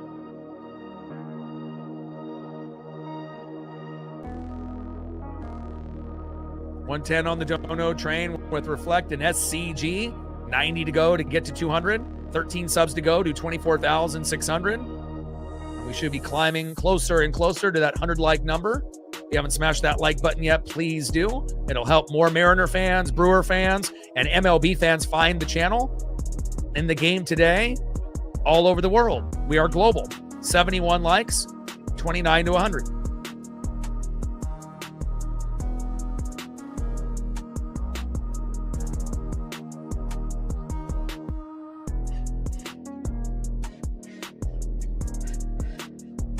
Trident's up, let's go M. Shout out to our female audience, our new subs, our regulars, our mods, and everyone watching in the United States, Canada, Mexico, South America, Asia, and beyond.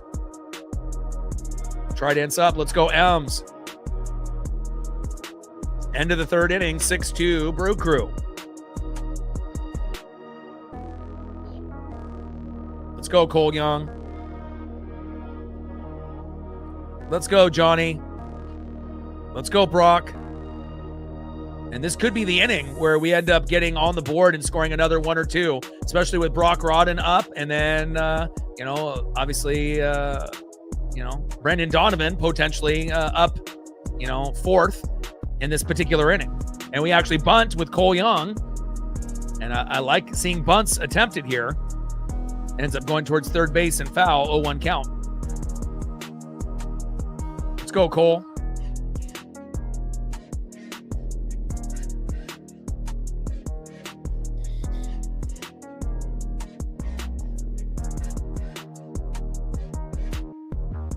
Oh-1 pitch, low and away. Sweeper 79 miles an hour, just missing the corner. 1 ball and 1 strike from Gasser to Cole Clutch Young. Well, obviously a former player, and a lot of times, if you look at baseball managers, a lot of them are former players, of that team or another team. So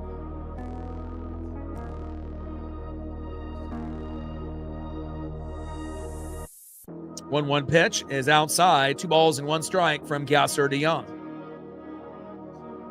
2-1 pitch.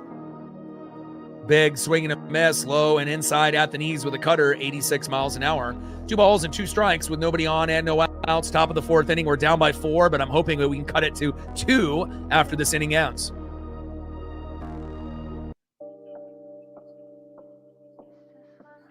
Shout out to my boy Brooks Beats with the best beats on YouTube.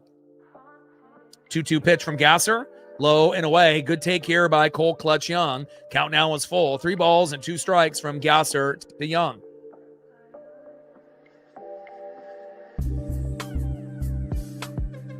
Let's go, Cole. 3-2 pitch, and he ends up taking the walk. Good patient at bat, especially getting into an 0-1 count, drawing a bunt on the first pitch. And Young is on board, which means that we are going to get Donnie this inning. I like it. All right, next up is Johnny Batflip Pareda. Hopefully we'll be able to move Cole Young over to second base, and we'll see if Johnny can get on board. And then we got 2 of our hottest hitters as of late, Brock Rodden, and then Brandon Donovan. This could be the inning where we get 1, 2, or 3 on the board, hopefully. Come on, Johnny. First pitch is low and at the knees, 1-0 count. And I wouldn't mind if Johnny ends up even walking. Just get guys on base. And if we have runners at first and second for Brock, that could end up being a big RBI. And then obviously same thing goes with Brendan Donovan after him. 1-0 pitch from Gasser. High and inside. And that's going to be challenged. That one looked like it hit the corner. And let's see if Sanchez is going to win this challenge here. I believe they will. And they did. 1 ball and 1 strike instead of 2 balls and no strikes. Good challenge there by Sanchez. 1 ball and 1 strike with the runner at first and no outs. Top of the 4th inning, 6-2 Brew Crew.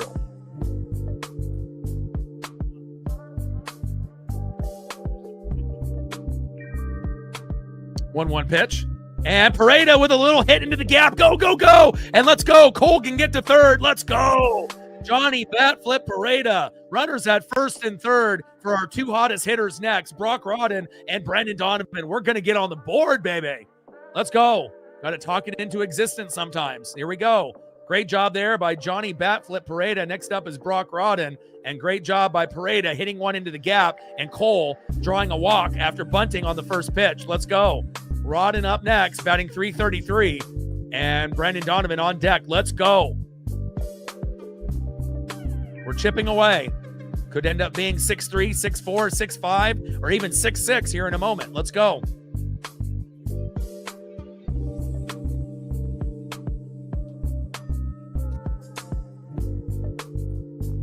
I mean, I'll take a little mini meltdown by Gasser any day of the week. I mean, especially when you end up getting down 6 runs in the first inning. You know, I imagine there's quite a few Mariner fans that turned it off, you know.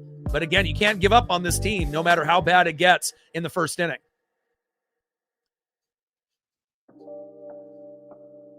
ERA ranks for the Brewers number 2 overall, starters number 3, bullpen number 3. And obviously they have a number of amazing hitters as well. Definitely a World Series contender for the last couple years, but this might be their best shot, you know, on overtaking the Dodgers in the National League. Very well-balanced team, the Milwaukee Brewers. All right, let's see if Brock Rodden can do some magic here. Let's go, Brock. .333 average, 3 ribbies, 1 for 1 with a single in the second and a run. Let's go, Brock.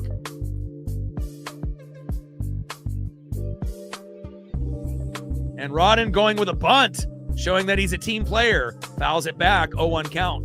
And again, you know, we talked about bunting a few innings back, and now we see Cole and Brock Rodden attempting bunts. 0-1 count. And nobody practices bunting defense. That's why bunting needs to be done more often, because more times than not, you can get to first base safe off a bunt if you drop it down perfectly. Pitchers freak out. First basemen's freak out. Shortstop, second baseman, and third baseman's freak out on a bunt. 0-1 pitch. Hard hit ball by Rodden. Deep right field, fading out of play. Cutter 90 miles an hour. No balls and 2 strikes with runners on the corners at first and third with no outs. Trident's up. Let's go, M's.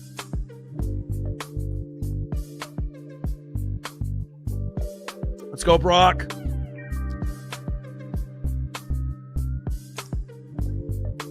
.02 pitch to Rodden. And that is strike 3 looking. Wish Brock would have swung there. And that is 1 away. All right, let's see if Brendan Donovan can end up doing it here. We got Donnie up next, who's been very, very good. And then on deck is Randy Arozarena. Let's go, Donnie. Time for an RBI. 1 for 1 with a walk, 2-run double, and ever since he ended up being clean-shaven, shaving off the beard, he has been fantastic. A healthy Brendan Donovan equals wins for the Mariners. And Donnie with a line drive towards first. Almost a double play, but gets back in time, and that is 2 away. A little bad luck there off Donnie's hit.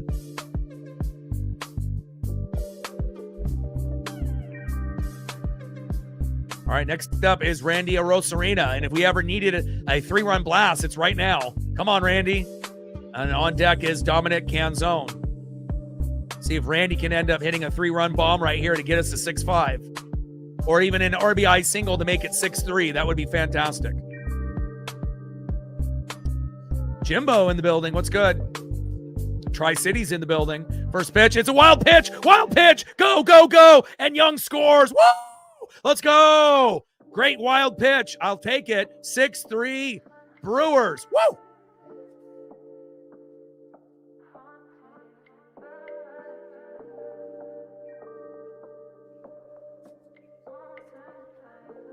There we go. I like it. And again, wild pitches. You know, we said that at the beginning of the game as well. You know, guys getting walked. You know, obviously guys getting hit by pitches. A wild pitch. And especially with a runner at third, pass ball. Cole Young scores. Great awareness by Cole. 6-3 Brewers. And again, we're chipping away. Had a horrible first inning, and now we're gaining momentum. See if we can get another run on the board before this inning is over. And if Randy hits a bomb, 6-5. If he ends up getting a double, it'll be 6-4. And it looks like they're done with Gasser, and we're going to have a pitching change. Brewer manager has seen enough. Wish he would have kept him in for the rest of the inning. And now Patrick is coming in.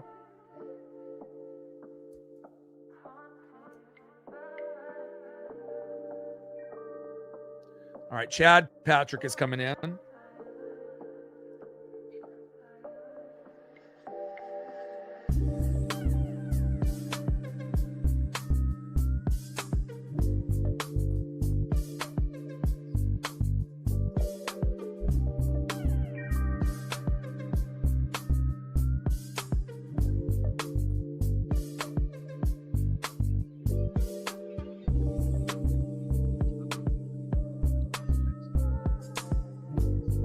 All right, Gasser is done, and now Chad Patrick is coming in.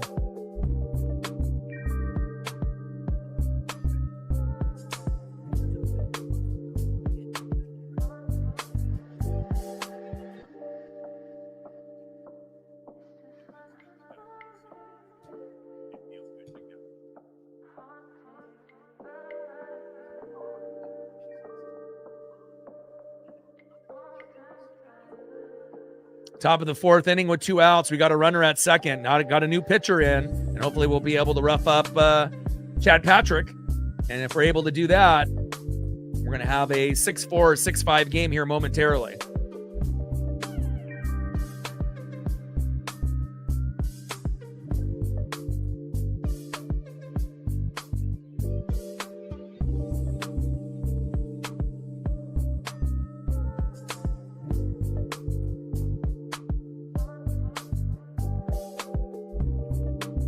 It's crazy. Kirby lasting longer than Gasser after giving up 6 runs in the first inning. But sometimes that happens, right? You end up having a terrible first inning or second inning, and then you kind of settle down and settle in. And now we're chipping away, which I kind of felt that we were going to do, even though, I get it. It's easy to be negative, with this Mariner squad in 2026 because everything has gone possibly wrong that you could think of and some, But again, you got to be able to be as positive as possible. Just like in life, life and the Mariners are very hand in hand. Things are going to go wrong more times than not. How are you going to react, as a player and as a fan? And if you can stay positive, good things can eventually happen. Pitch ends up being low and away. 3 balls and no strikes to Randy Orosarina. Take the walk. 3-0 pitch, 4-pitch walk. I like it. Let's go. Let's go. Runners at first and second for Dominic Canzone. And for the love of God, Dom, don't swing at the first pitch. You have to pitch 3, 4, 5, 6. And if you're able to do that, we might actually be able to have a 6-6 tie here. Let's go.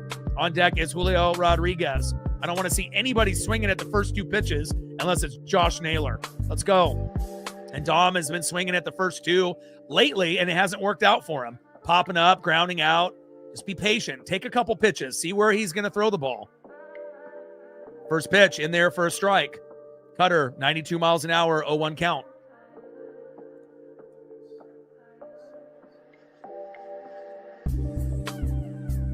Come on, baby. Let's go. 0-1 pitch, high and away. 1 ball and 1 strike from Patrick to Canzone. Looks like Dom listened. And now let's see, 3, 4, 5, and 6. These pitches can end up finding the one that could end up tying this game for us. Let's go, Dom. 1-1 pitch, and Dom with a little blooper. Yes, let's go. Woo! Let's go, go.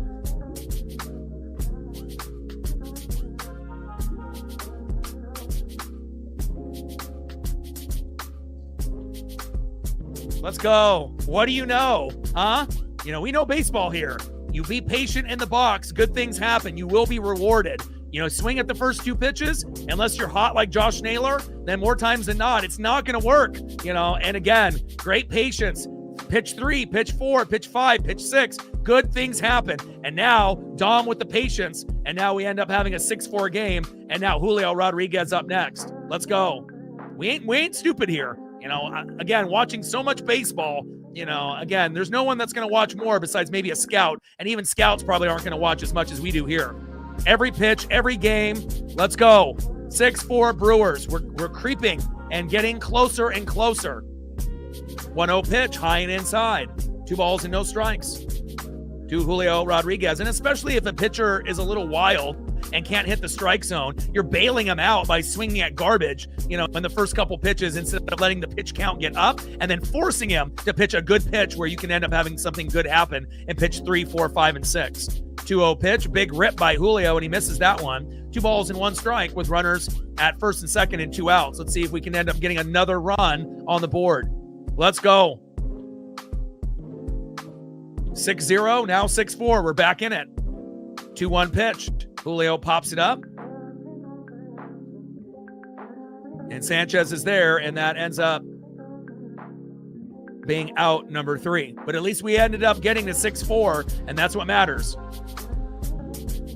Great job there by Dominic Canzone. But again, I guarantee if Dom would have swung at the first 2 pitches, we wouldn't have scored anything. He would have popped up or grounded out like he did in a numerous amount of at-bats. And sometimes you got to be able to learn from your mistakes, and again, okay, if I swing at the first pitch and I've got out on a ground ball and I do it again and you're getting the same result, at some point you got to be able to let some of the pitches come and see eventually that really good pitch that you might be able to get a hit on instead of just being overly aggressive and swinging at the first 2 pitches, which has been a lot of the Mariner hitter problems throughout the year. Great job by the M's. A lot of resilience in this ball club. And now we're right back into striking distance, only down 2 when we were down 6 in the first inning. Awesome. Next up for the Brewers, 1 for 2 with a run. Leadoff hitter, second baseman Bryce Terang. Batting second, 0 for 1 with a base on ball, left fielder Jackson Churio. And batting third, 1 for 1 with a run into base on ball, first baseman Jake Bowers. Tried ends up. Let's go, M's. We're a very resilient ball club, baby. Let's go. We're at 110 on the Dono train, 90 to go. Shout out to Reflect and SCG. 13 subs to go to 24,600. Shout out to my boy Brooks Beats with the best beats on YouTube.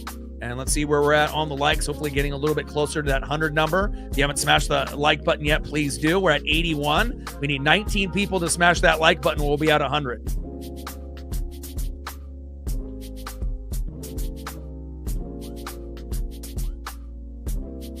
Shout out to our female audience, our regulars, our mods, our subs, and everyone watching in the United States, Canada, Mexico, South America, Asia, and beyond. 50th anniversary for the Seattle Mariners, 40 plus years on the radio for this legend and icon. He's retiring after this season, so we dedicate every stream to the one and the only Rick Riz. We love you.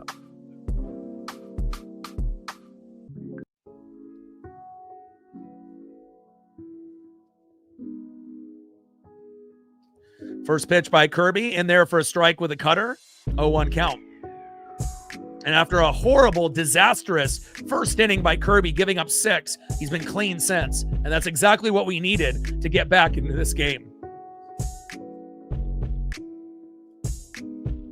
Well, if you are here on the regular age, he has. He's made 160 plus within the last 6 months. And, I usually update a few new ones every few days. But again, if you're only here once in a while, then you're not going to know that. But I got about 30 plus in the rotation out of the 160.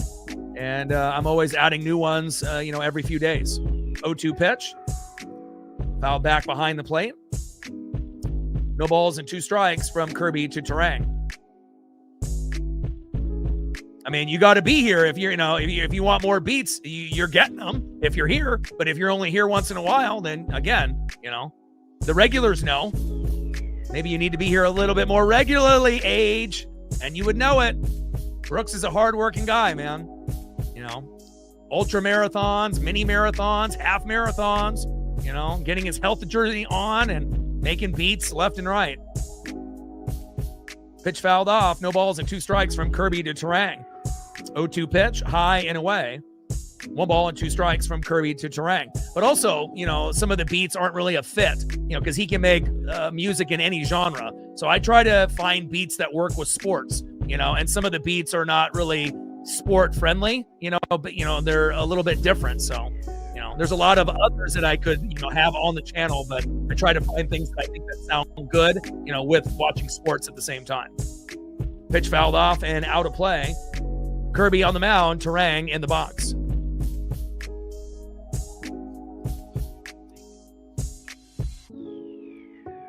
Hey, I got to keep it real, man. It's not like I play one beat the whole stream. Again, I go through, my favorites, obviously, in the beginning. And it's like, you have your kind of up-tempo beats where we have about 15. And then I have another about 10 or 15 that are kind of more slower, kind of like R&B paced. And usually I try to do those like in between the innings or, later in the game. So 2-2 pitch popped up. Randy is there. Good catch in the sun. And that is one away.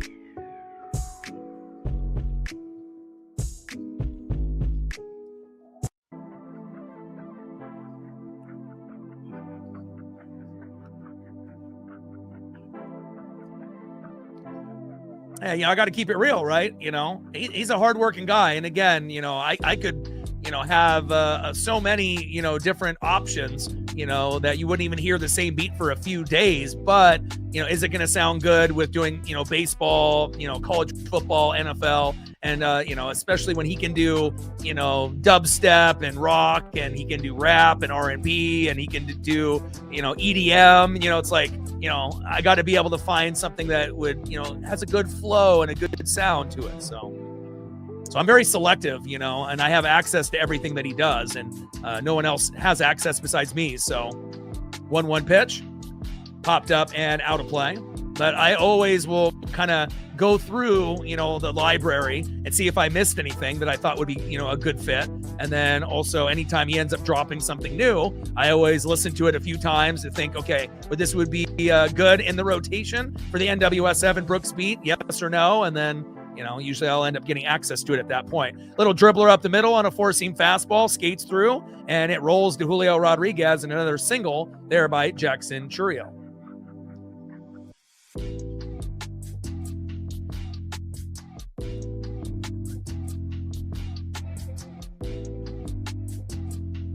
Yeah, and again, I'm going to have, definitely my favorites for sure.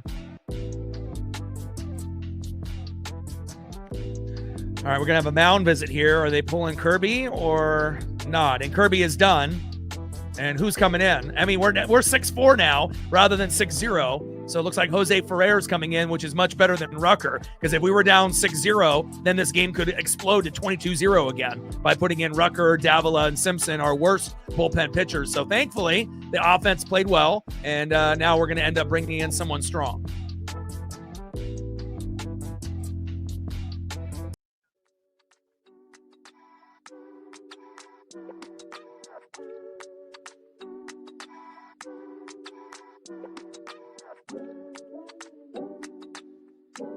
Next up for the Brew Crew, first baseman Jake Bowers, and I believe Jose Ferrer is coming in.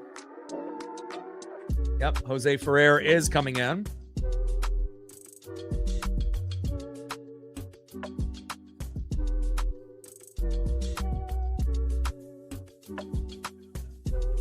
And hopefully we get the good Jose, not the bad.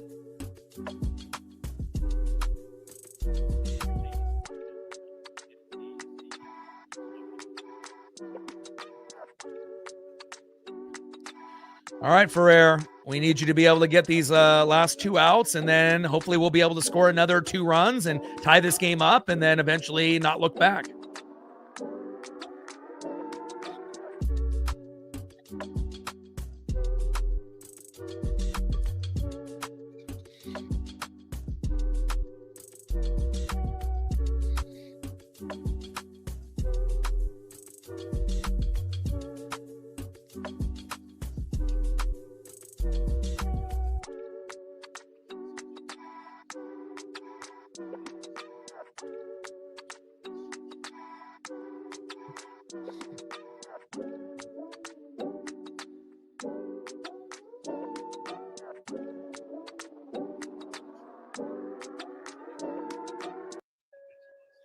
Shout out to my boy Brooks Beats with the best beats on YouTube. We love you, Age. All right, let's go to the bottom of the 4th. Runner at first with one out. Mariners scratching and clawing their way back. We're a resilient ball club and a fan base as well. First pitch is low and away to Jake Bauers. 1-0 count. And after the Brewers were up 6-0, if we come back and win this game 8-7 or 7-6, it's going to be one of the best victories of the year, and it's going to catapult us to hopefully victories on the Cubs. Runner gets caught but drops the ball at first, and Naylor drops it, and Chourio ends up getting to second base safe. And if we would have gotten a decent throw there by Ferrer, Naylor would have been able to get Chourio in between the bags.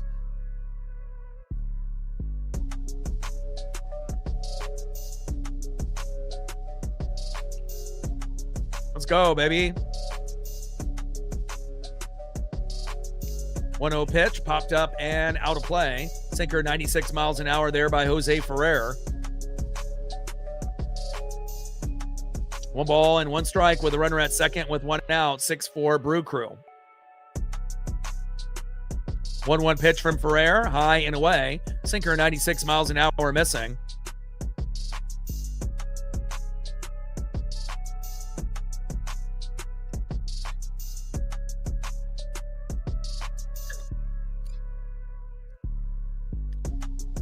Little dribbler towards first base on a 2-1 pitch. Sinker, 96 miles an hour. Ends up going out of play. 2 balls, 2 strikes. Runner at second with 1 out. Bottom of the 4th inning, 6-4 Brewers. Trident's up. Let's go M's. Really looking forward to the Cubs series, but nothing would be sweeter than winning 2 out of 3 against the best team in baseball and winning 2 out of 3 against the Astros in the previous series. Because, again, a lot of, just bandwagon and occasional fans after seeing that 22-0 just automatically assume that the Brewers were going to sweep us and we were just going to get blasted, but not so fast. This Mariner team has got a lot of guts and a lot of grit.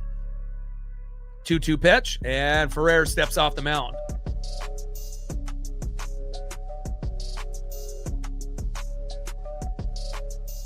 Ferrer on the mound, Bauers in the box.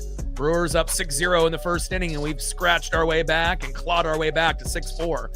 2-2 pitch, high and inside towards the shoulder area to Bauers. Count now is full. 3 balls and 2 strikes with a runner at second and 1 out.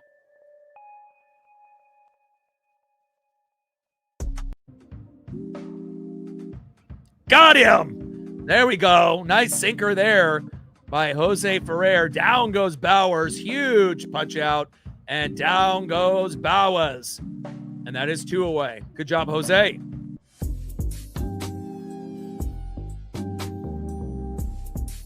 Next up in the 4-hole, catcher Gary Sanchez. On deck, the OG, Christian Yelich. Trident's up. Let's go M's. First pitch right down the middle with a slider, 88 miles an hour to Sanchez. 0-1 count.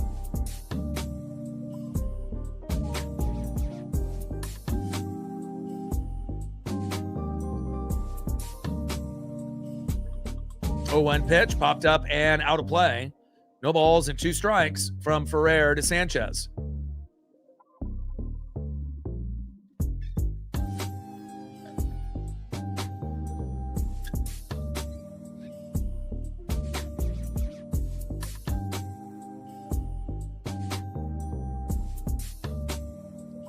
Oh-2 pitch, low and away. Changeup, 87 miles an hour missing by Jose Ferrer. 1 ball and 2 strikes with a runner at second and 2 outs. Bottom of the 4th inning, 6-4 Brew Crew. Come on, Ferrer. 1-2 pitch from Ferrer, low and away. Changeup, 86 miles an hour missing. Count now is 2 balls and 2 strikes from Ferrer to Sanchez.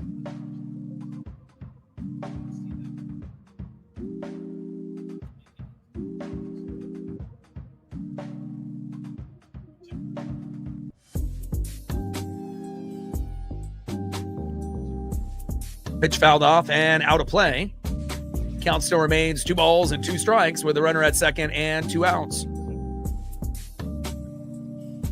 Come on, Jose, get the punch out here. 2-2 pitch and a little dribbler by Sanchez towards third base and out of play. Count still remains 2 balls, 2 strikes from Ferrer to Sanchez.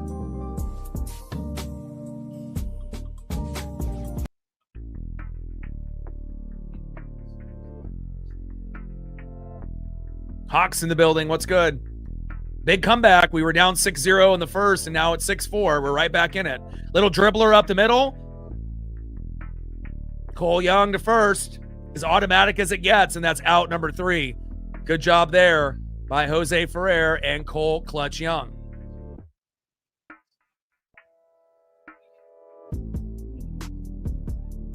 All right, end of the 4th inning, 6-4 Brewers, and let's see if we can tie this game up 6-6 this inning. Next up, 0 for 2, first baseman, it's Nails, Josh Naylor. Batting second, 0 for 1 with a run, base on ball, and a K, DHing Taylor Ward. And batting third, 0 for 1 with a run and a base on ball, Cole Clutch Young. Trident's up. Let's go, M's. We're at 110 on the Dono train, 90 to go. Shout out to Reflect and SGC. 13 subs to go to 24,600.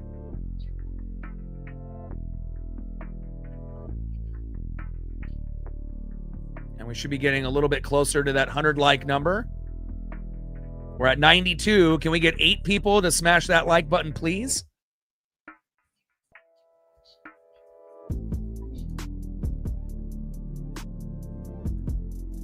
Eight people out of 160 will get us to 100, and then we'll be good moving forward.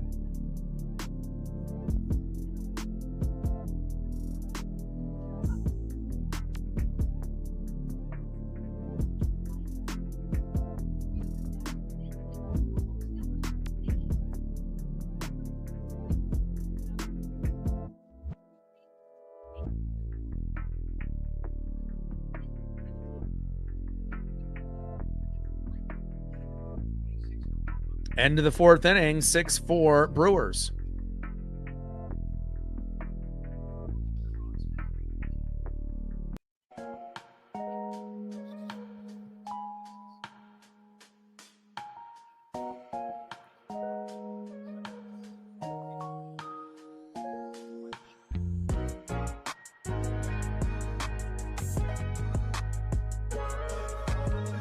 Tough to say, if it will go to that point. If that is the case, then you are assuming the game would be 8-7, if the Mariners were to come back, or obviously the Brewers score more runs. So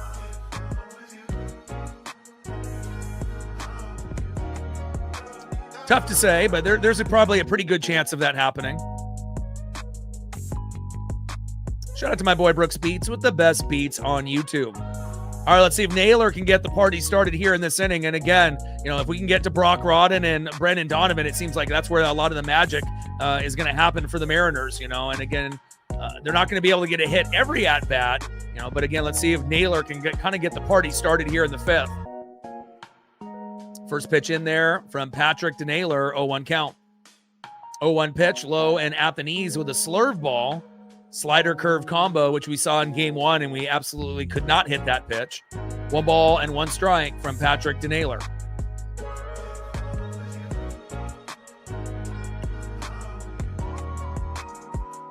1-1 pitch, and Naylor with a little dribbler towards first base. It's bobbled, flip back to the pitcher, toe tap on the bag, and that is 1 away.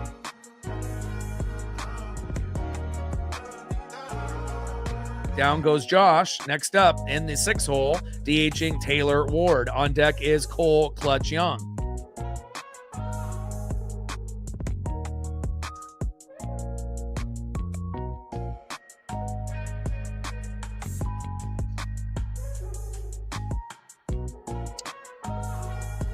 Brooks is an amazing beat maker, let me tell you. First pitch is high and inside with a sinker, 95 miles an hour, 1-0 count.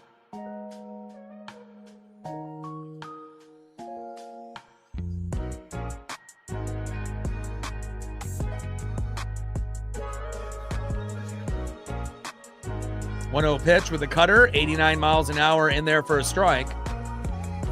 Pitch looked a little outside, but no challenge there. 1 ball and 1 strike from Patrick to Ward.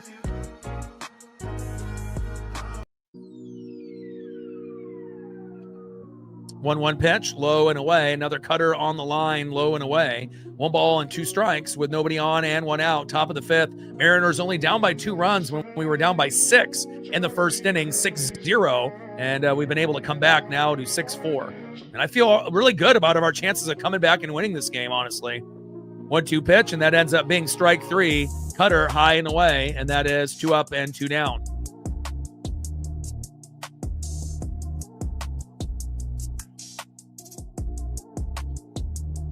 Next up is Cole Clutch Young. On deck is Johnny Pareda.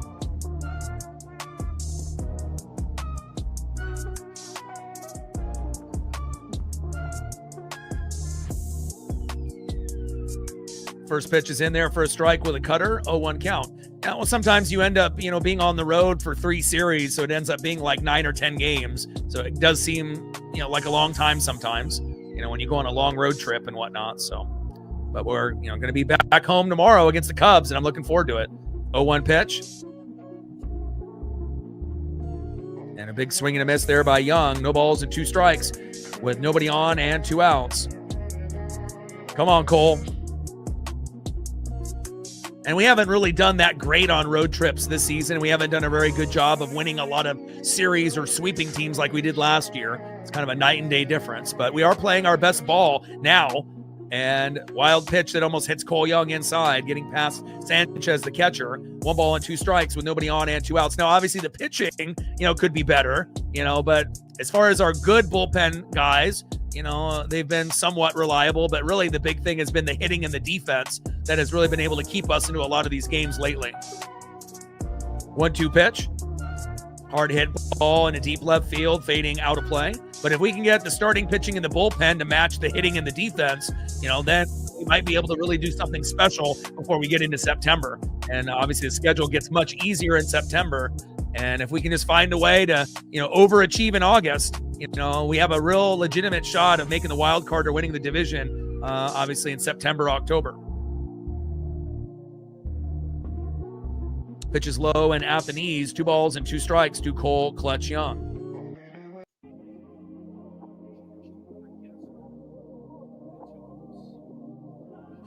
Two-two pitch popped up into left field, fading out of play. Sinker 97 miles an hour there by Patrick. 2 balls, 2 strikes, nobody on and 2 outs. Brewers up 6-4 when they were up 6-0 in the first.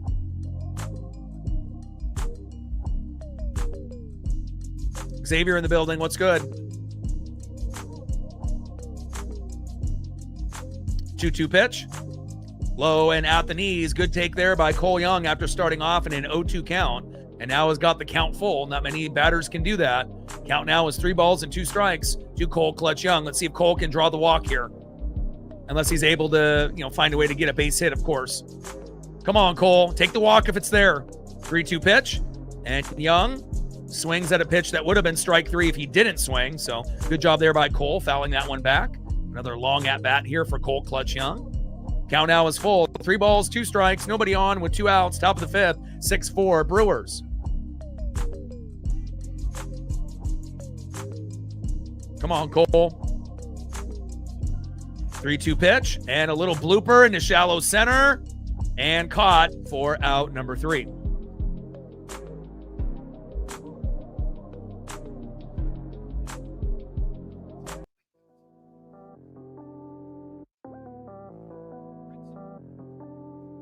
All right, let's go to the bottom of the 5th inning and see who's up next here for the Brewers.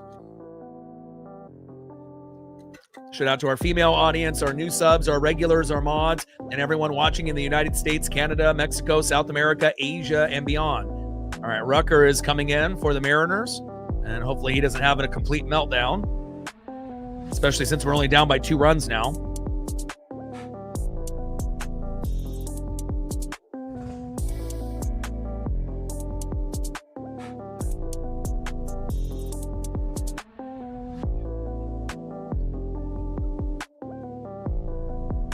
All right, we go to the bottom of the 5th. Next up in the 5 hole, DHing the OG, Christian Yelich.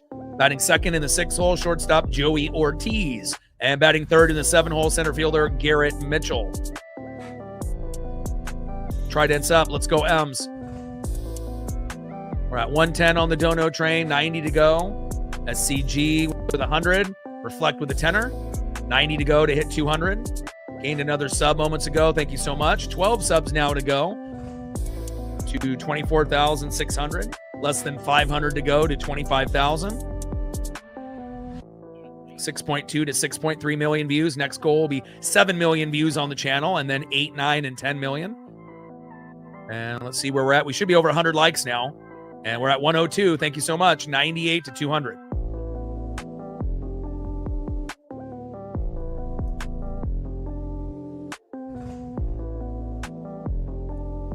Banger after banger. I mean, to me, they're all bangers. And I know a lot of people, have different artists, whether it's, rock or rap or hip hop or R&B or, whatever it may be. But Brooks is my favorite artist, out of any artist that I listen to. Obviously, if I had to go rock, it would definitely be Ozzy. I love Ozzy Osbourne. And, there's a lot of people that I like in hip hop and rap. There's, not enough time for me to name all the people that I like there. But, the person that I listen to the most is obviously Brooks, and I will always continue to support someone that's got dreams and goals like myself. First pitch from Rucker to Yelich, takes a strike looking inside, 0-1 count. Appreciate you.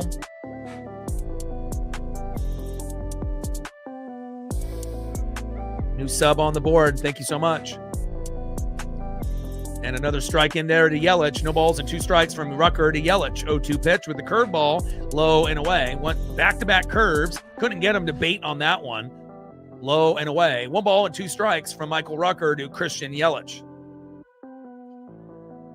And Rucker is probably the best, out of, Simpson is the worst. And then Davila and Rucker are, sometimes good, sometimes bad. But I would say Rucker probably a little bit maybe more trustworthy, slightly. But again, ERAs have skyrocketed for everyone in the bullpen that normally is a AAA guy as we wait for Brash, Criswell, and Vargas to make their way back to the team. And we've never had 3 guys out for multiple months in the bullpen ever. So again, it's, cost us 30, 40, 50 wins, with 3 starters in the bullpen not available this year. 3-2 pitch, little dribbler towards first.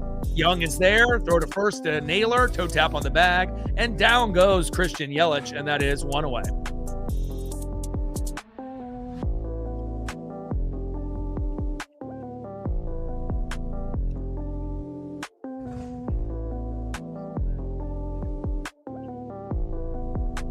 Next up in the 6th hole, shortstop Joey Ortiz. On deck is Garrett Mitchell.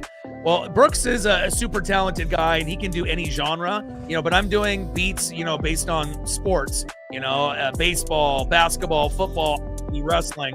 So I got to try to find things that I feel that are going to flow smoothly, and again, some beats, are, for different things. Like, he's got beats that would be for like commercials, beats that would be for like TVs or movies. He's got beats that would be for like runway models in Paris. Like, there's a different sound. So I feel like I try to capture, the beats that would be best suited, for sports and wrestling, rather than maybe some of those other genres, which anything that he does can be played, but I just try to find things that are, going to be a little bit more, to target the audience and, based on what I think that would be a good fit. So,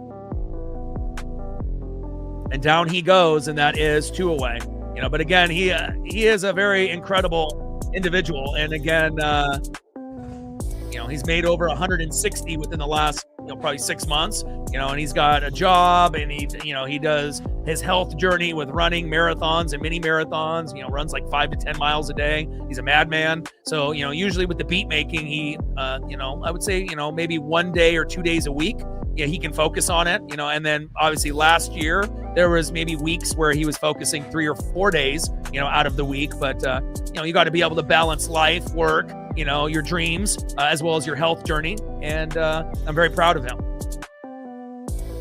1-1 pitch, big swing and a miss to Garrett Mitchell. Rucker bringing the heat, 97 miles an hour. 1 ball and 2 strikes from Rucker to Mitchell. And again, I mean, some beats, like if it's going to be like EDM or, he can do literally anything, and some of them might be a little slower, paced and whatnot. But I mean, anything can literally be played, but I try to be able to group the best, 30 or 40 out of the 160 that I think that would be a good fit. So, and Rucker gets out of the inning unscathed. Good job there by Michael Rucker.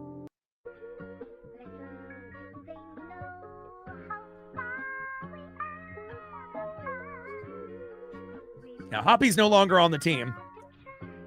They got rid of him, and he was kind of hit or miss as well. But again, I like Brooks's beats because they make you feel something. At least they do to me. When I listen to them, I can see him working on the machines. I can see him in my head, grinding out on the keyboards and all the different programs that, we both have invested in or he has invested in, and, multiple computers, multiple soundboards, and, him vibing and bobbing his head and, trying to find, something unique and different and special, not only for us, but for himself and for his legacy. And, it just makes me proud to be able to see one of my friends actually, have something that they're talented with and have a dream and a goal, because, not everyone's got a dream and a goal. A lot of people are afraid to fail, and it's just nice to be able to see, I feel someone like in my shoes that is really grinding at something bigger than a regular 8 to 5, 9 to 5 type of job. Next up for the Mariners, 1 for 2 with a run and a K. Catcher Johnny Batflip Pareda. Batting second, 1 for 2 with a run and a K. Shortstop phenom Brock Rodden. And batting third, 1 for 2 with 2 RBIs and a walk. Third baseman Brendan Donovan. Is this the inning where we tie the game up? Could be. Trident's up. Let's go M's.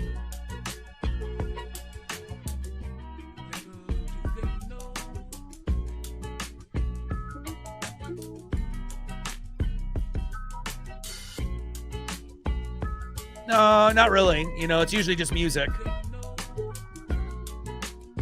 But a lot of the things that you hear are exclusive to the channel. No one else has access, unless it's like artists that he's working with, like R&B or rappers and stuff like that. So, but again, it's hard to be able to break through, as a producer, a beat maker, rapper, singer, YouTuber, Twitch streamer. If you live in Oregon and Washington, it's a lot harder than if you're in California.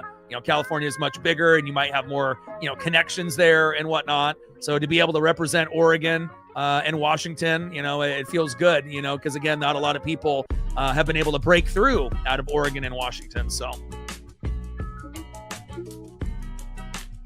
2-0 pitch, high and inside. Count now is 3 balls and no strikes to Johnny Batflip Pareda.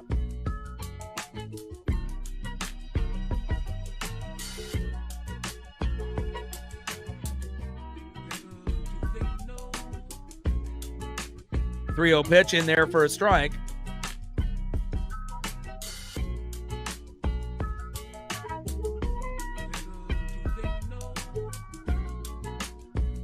Three balls and 1 strike from Patrick to Pareda.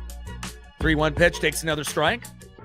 And normally I would have about 10 or 15 in the rotation, and then the other 15, that I kind of had on the back burner. But now I'm trying to kind of sprinkle in all of them, that are in the rotation before the game is over, instead of just like my favorite 15. 3-2 pitch, big swing and a miss. Down goes Pareda, and that is 1 away. And I feel like there's certain ones that give us a little bit more energy and juice, and I try to use those ones to kind of motivate, the Mariners spiritually through the stream, into the bats and then obviously and onto the field. Obviously there's certain ones that are a little bit more, up tempo, and they make you feel a certain type of way. And I know they do for me. So next up is Brock Rodden.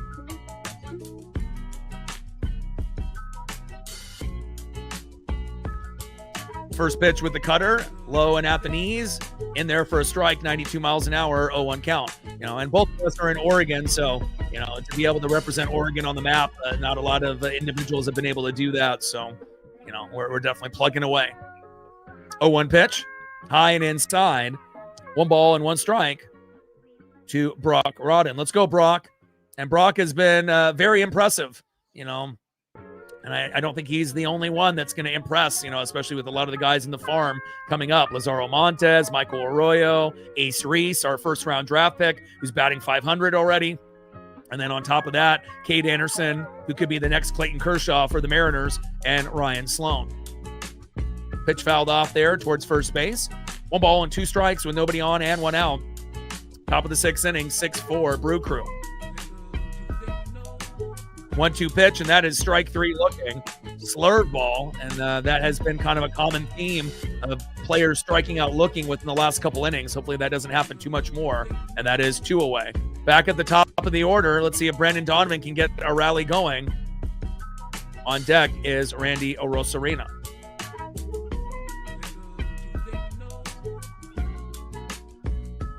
No, you can't show games because it's copyright. If you end up showing a game, you can get a copyright strike, and if you get 3 copyright strikes in a short period of time, your channel will disappear. Even if you have 1 million subs, they don't care. So anyone that ends up showing a game, they might be able to get away with it before YouTube catches on, but eventually they will. And then not only do they catch you and take the game down, then they'll give you a copyright strike, and that's why people don't usually do it. It's not worth the risk. So pitch goes out of play. And that father-daughter combo ends up celebrating there, getting that foul ball as the dad goes to the front row as they sit in about the 3rd or 4th and hands the ball to his daughter. What a great father-daughter moment there for those Brewer fans there behind the plate.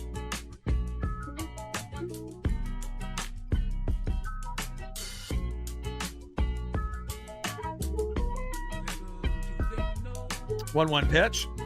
Pop behind the plate again and out of play. 1 ball and 2 strikes from Patrick to Brandon Donovan.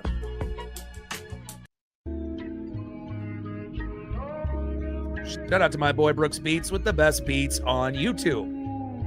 Sarah in the building. Long time no see. And 1-2 pitch. And Donnie with a base knock right up the middle. The former Cardinal right on cue. Sarah coming into the building, celebrating Brandon Donovan, and Donnie gets a hit right when Sarah comes in with a message in the chat. How are you, Sarah? Nice job there by Donnie. It may not be No Shave November, but he is really starting to come into his own. A healthy Brandon Donovan equals wins for the Mariners, and we haven't had a healthy version since the first month of the season. All right, good job there by Donnie. As reliable as they come. Next up, Randy Arozarena. Next up is Dominic Canzone.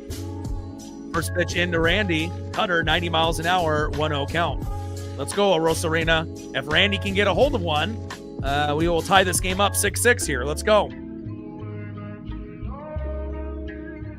Good luck with the new car. Hopefully the job is going well. And definitely excited to be able to watch your Colts this season. We'll be doing fantasy football again on the channel. So, again, if you're interested, I'll end up doing a video as we get past preseason week 3, so that way we don't worry about any injuries, and it'll be me and 9 other people. Took a year off. It felt good to not have to worry about it, but I'm getting the itch to do it again, and I think it's a good way to connect with people on the channel, to kind of vibe and go at each other, obviously during the NFL season. So we will be selecting 9 others besides myself, and looking forward to the challenge and obviously the draft and everything that comes along with doing fantasy football for a year. And nobody is obligated, obviously, as far as a lot of the regulars to do it. But, obviously once I do the video, it'll be like the first 9 people that send me their username on YouTube to my email that I'll, give out, obviously, when we do the video. And then, we'll see what 9 people will compete with me for the fantasy football crown in 2026. 2-1 pitch is outside. 2 balls and 2 strikes from Patrick to Arozarena.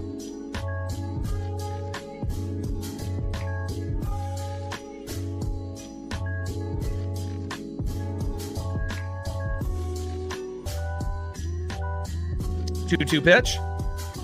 If Randy would have been patient there, that would have been ball 3, but went after one high and away, and that is strike 3 and out number 3. We're only down 2. That's a lot better than being down 6-0 in the first inning, so we've definitely been able to scratch and claw our way back, but eventually we're going to have to get that 1 run to 6-5, probably if we can't tie it up before then, so that way we're only down a run, as we go into the 9th inning, but hopefully the game is tied by then. All right, let's go to the bottom of the 6th and see who's up next here for the Brewers.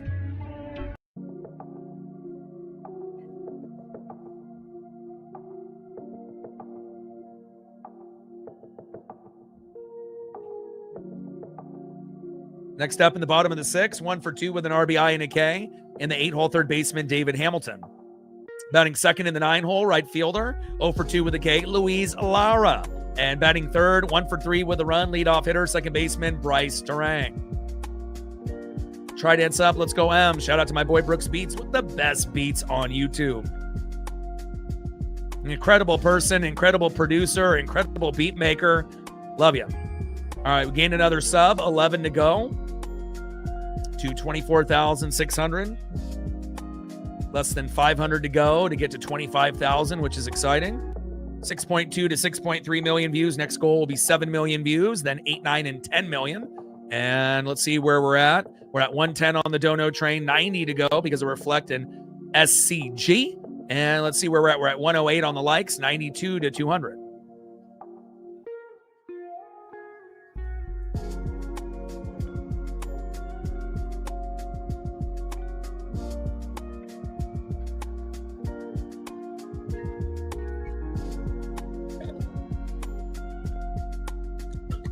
Jerry in the building. What's good? 7-6 victory. Sounds good to me.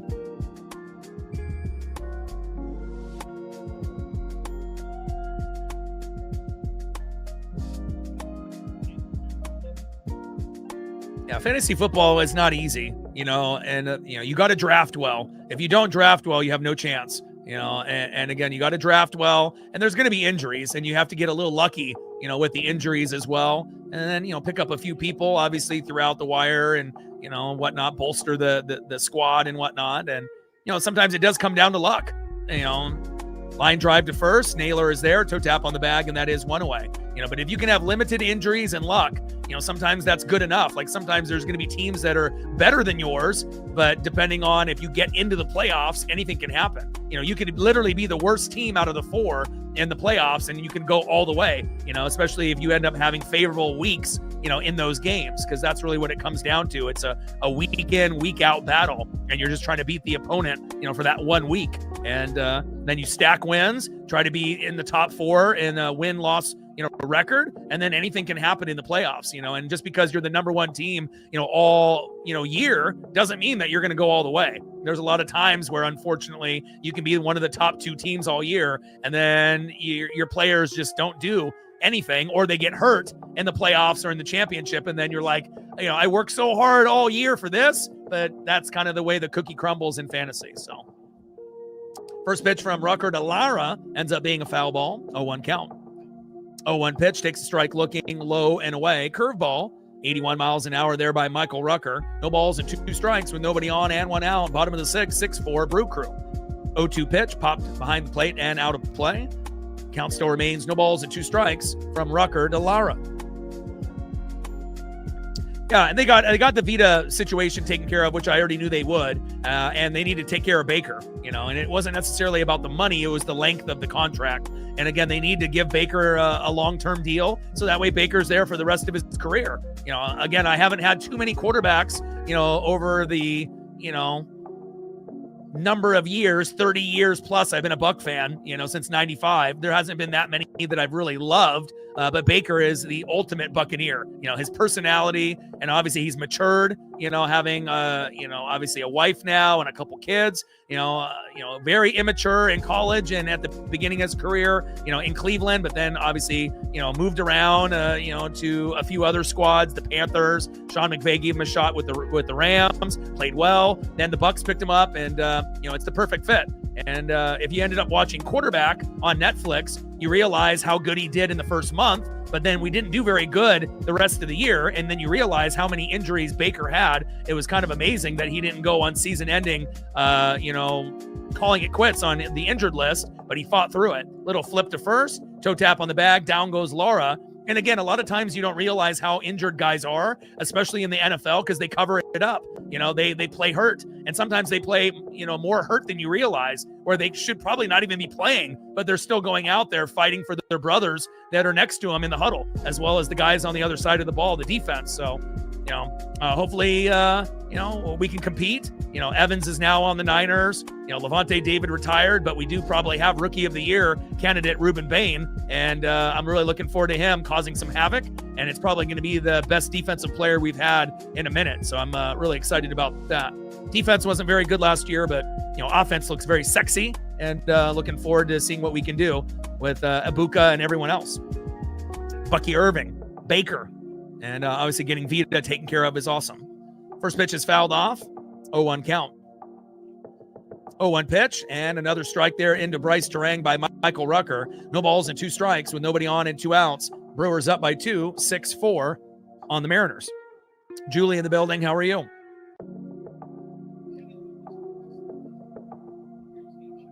O2 pitch, check swing. Did he go? And yes, he did, and that is strike 3. It also depends on who you're playing against. Like if you're playing in fantasy against 9 other people that don't know how to play, of course you can win the championship every year, but if you end up playing against people that are diehard, that have been doing it for years and years and years, it's not easy, and again, it really just depends on where you're playing, because a lot of people are going to play against people that don't know what they're doing, and then they win the championship every year or every other year, and they're like, look at me, I'm great. Well, yeah, you might be able to beat up on people that don't know what they're doing, but you end up being in a league that everyone is on the same level. Then you start to realize how hard it is to win a championship. And, I feel like those are kind of the routes that people typically go. It's either people where you're playing in a league where a couple people know how to play, and then there's people that don't know what the hell they're doing. And then you get into a league where everyone knows what they're doing, and you start to realize, wow, this is tough, and you need a little bit of luck to be able to win that championship and to be champion at the end. Let's go to the top of the 7th inning and see if we can end up getting on the board.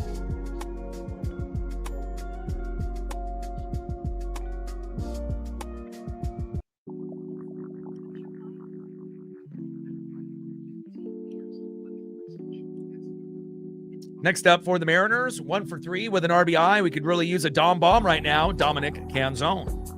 Batting second in the 4-hole center fielder, it's J-Rod Julio Rodriguez. I believe both of them are at 19, so if they hit a home run, Dom and Julio, they'll both be at 20 on the season. And batting third in the 5-hole first baseman, it is Josh Naylor.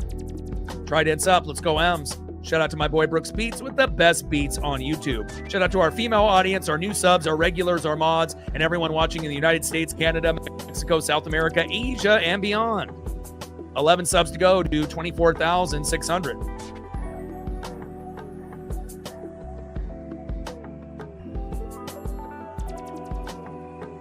Tridents up. Let's go M's. And we're at 116 likes, 84 to 200.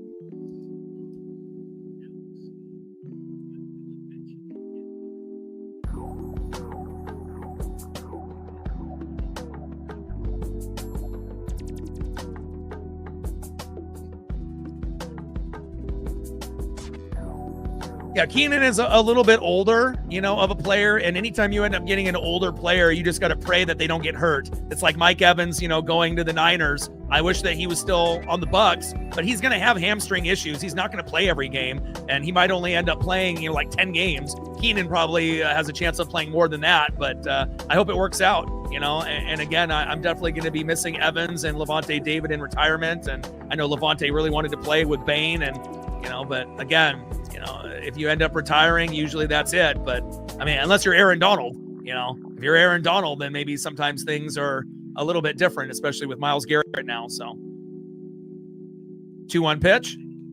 And there for a strike to Dominic Canzone with a curveball getting fooled. 84 miles an hour there by Ashby. 2 balls and 2 strikes to Dominic Canzone.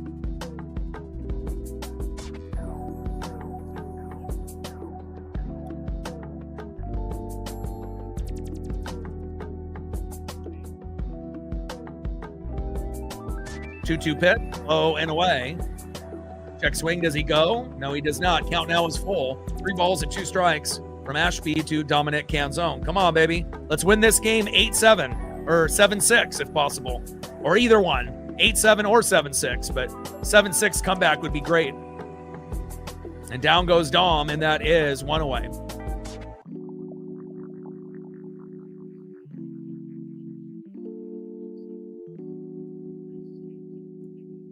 Next up is Julio Rodriguez.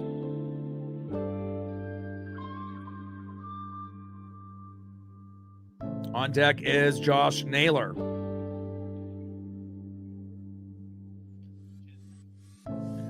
First pitch into Julio Rodriguez with a curveball.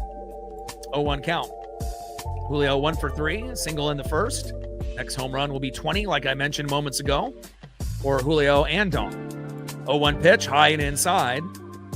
Sinker 99 miles an hour as Julio has to jump out of the way. 1 ball and 1 strike from Ashby to Julio Rodriguez.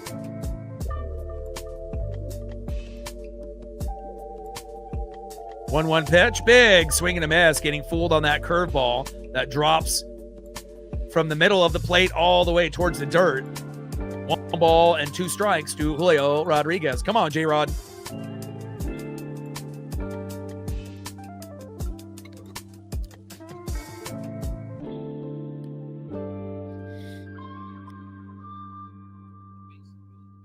One-two pitch, and Julio whiffing again.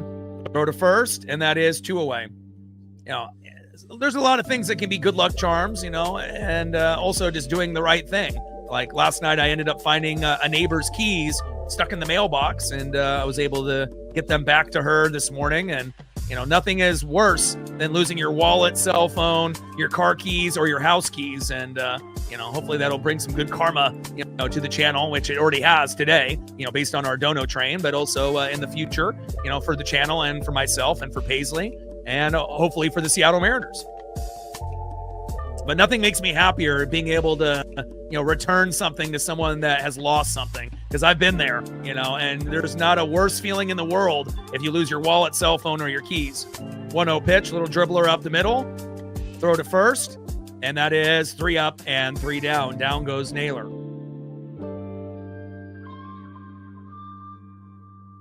But I'm kind of a superstitious guy, not just based on playing sports when I was younger, but, you know, having little good luck charms and little knickknacks. Like I have my Cole Young rookie auto on the desk every stream. I got my Ken Griffey Jr. favorite bauble, as you can see once in a while. We got the Trident and, you know, a few other things. And Paisley has snuck in here behind me, wanting to stay close to Dad, which always makes my heart full. And hopefully Paisley will be the good luck charm here to give us a victory.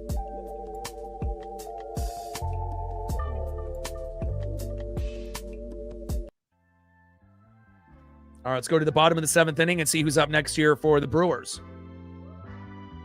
Next up for the Brewers, 1 for 2 with a base on ball, left fielder Jackson Chourio. Batting second, 1 for 2 with a run and a base on ball and a K, first baseman Jake Bowers. And batting third, 1 for 3 with a run and 2 RBIs and a K, Gary Sanchez. Trident's up, let's go M's.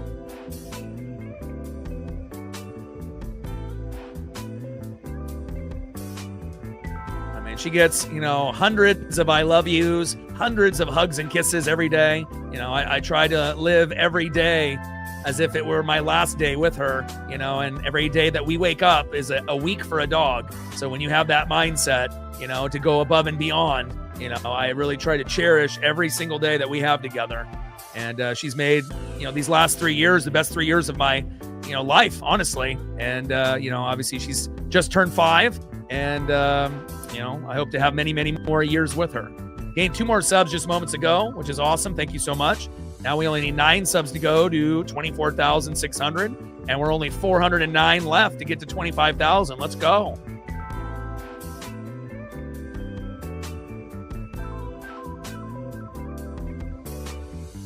And we're at 110 on the dono train, 90 to go. First pitch into Chourio.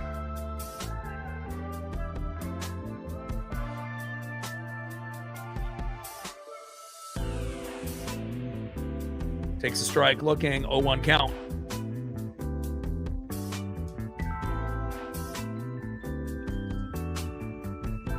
Oh, 1 pitch in there, low and away. 1 ball and 1 strike to Jackson Chourio. 1-1 pitch, back to the wall. Julio is there.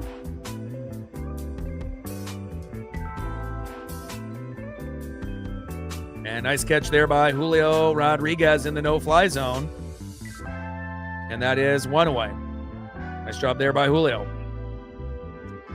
Next up in the 3-hole, first baseman Jake Bowers. And on deck in the 4-hole, catcher, backup catcher, Gary Sanchez.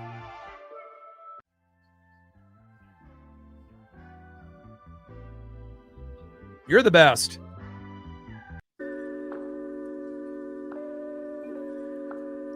Rebecca in the building. How are you? First pitch, low and at the knees with the curveball, 1-0 count. We still have a chance to be able to win this game, 7-6 in regulation or in 10, 11, or 12. Just got to be able to find, that right batting order to be able to find a unexpected home run, or if we can manufacture back-to-back-to-back hits. Shout out to my boy Brooks Beats with the best beats on YouTube. Brewers Challenge. And now it goes to a 2-0 count.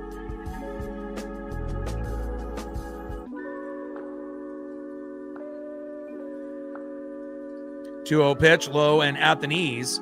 Count now is 3 balls and no strikes from Rucker to Bowers. Trident's up. Let's go, M's.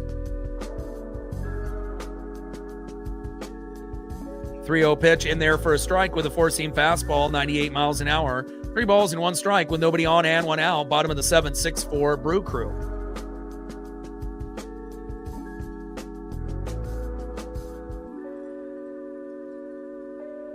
Three-one pitch, big swing and a miss with the curveball, 81 miles an hour. Count now was full. 3 balls and 2 strikes from Rucker to Bowers.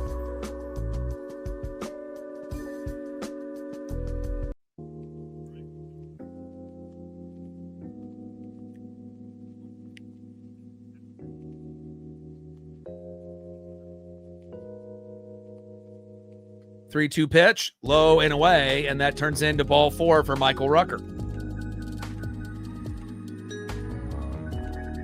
And we've gone through pretty much every beat that I have in the rotation, and I try to do that now every stream, because I think a lot of the ones that are a little bit slower and they have a different kind of more calmer vibe, they definitely deserve to be able to be heard, instead of my regular maybe favorite 15. And I really do enjoy the other ones, and it definitely makes you feel a certain type of way. And a very, very impressive and special artist, Brooks Beats.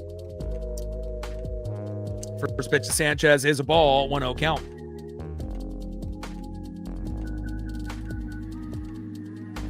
One 0 pitch, high and away. 2 balls, 1 ball and 1 strike from Rucker to Sanchez. And the thing I like about his music the most is that not any beat sounds like another one. Everything is so unique and different. And a lot of times when you hear rappers or artists, sometimes they have a lot of things that kind of sound the same. Lyrics might be different, but a lot of times like the beats and the flow are the same. But, as far as being a beat maker, he is very diverse, which I appreciate. Brewers challenge, and lose that challenge there. 1 ball and 2 strikes from Rucker to Sanchez.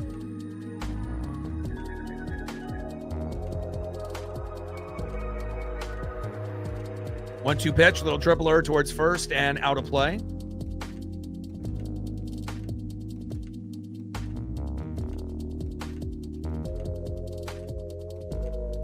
Like this beat right here reminds me of like Severance, the show on Apple TV. Like, every beat has got some kind of, feel to it. 1-2 pitch, low and away.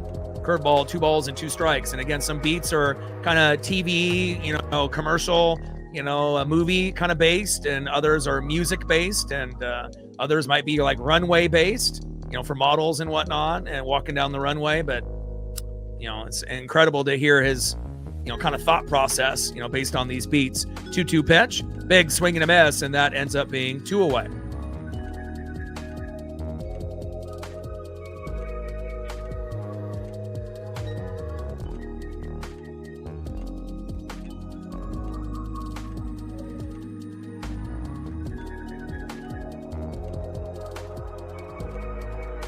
And again, if you like sci-fi shows and you haven't watched Severance, it's must-see TV.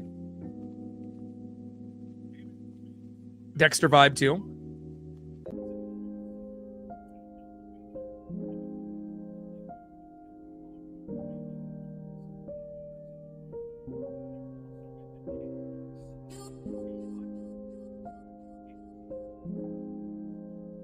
All right, Diaz is coming in for the Mariners. Not sure if I like that or not, but we'll see how this goes.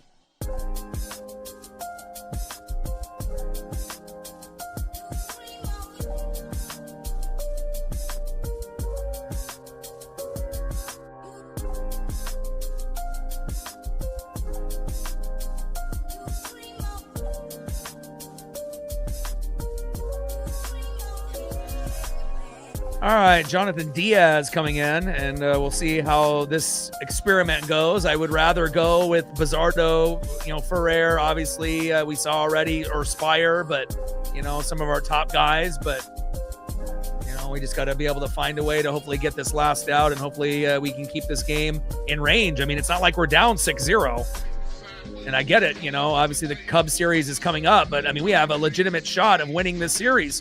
We're only down by 2, so... we don't want to have a meltdown, here by Diaz coming in, and then obviously, game is over after the 7th inning. So hopefully we get something somewhat decent here.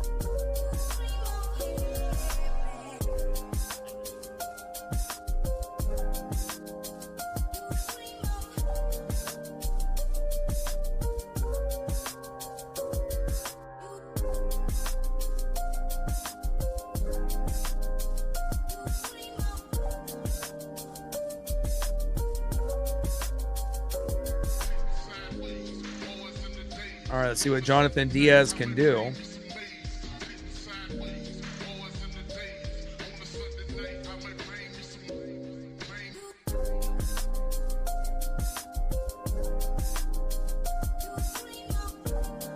First pitch is a ball to Yelich, 1-0 count. 1-0 pitch in there for a strike. 1 ball and 1 strike to Christian Yelich. Let's go, Diaz.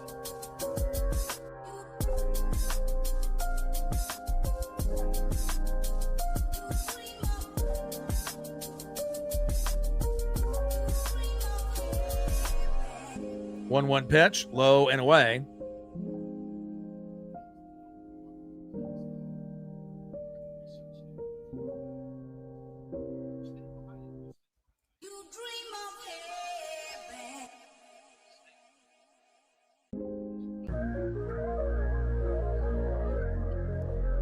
And a 2-1 pitch, a little blooper. Cole Young is there. He does his job, and that is out number 3. Good job by Diaz. There we go.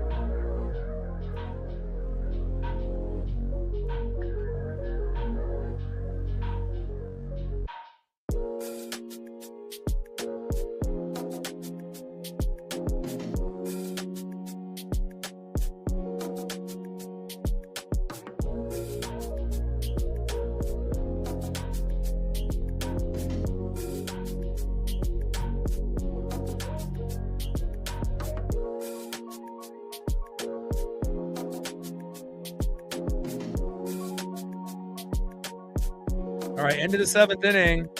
We got 2 chances to get 2 runs, and hopefully we'll be able to get at least 1 in this inning, if not both.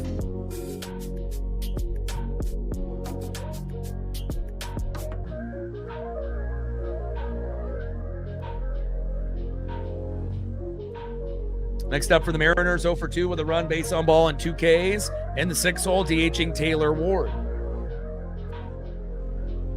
Batting second, 0 for 2 with a run and a base on ball, Cole Clutch Young. Let's go. And batting third, 1 for 3 with a run and 2 Ks, Johnny Batflip Ferreira. And then if we can get to Brock Rodden and Brandon Donovan, then that could end up being special. So we're either going to see Rodden and Donnie in the 9th, or hopefully in the 8th, where we tie this game up or we take the lead and we win this game 7-6.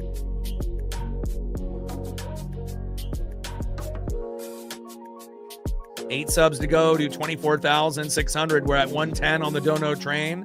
90 to go. And if you haven't smashed that like button yet, please do. All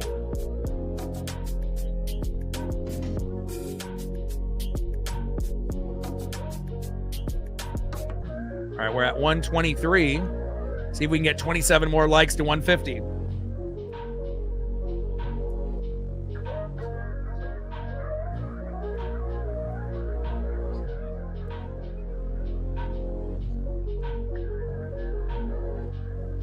First pitch from Ashby to Taylor Ward is a ball, 1-0 count. Sinker high and inside. 1-0 pitch, high and away. Curveball getting away there from Ashby. I like this. 2 balls and no strikes to Taylor Ward. And if we can just show some patience, here, with getting to pitch 3, 4, 5, 6, that could be the difference between us coming back and winning this game or not. 2-0 pitch. In there for a strike. Sinker 98 miles an hour right down the middle. 2 balls and 1 strike with nobody on and no outs. Top of the 8th inning. Mariners in striking distance, only down 2. 2-1 pitch. Takes another strike with a sinker down the middle. 97 miles an hour there by Ashby. 2 balls, 2 strikes, nobody on and no outs. 6-4, Brewers lead. Come on, Ems.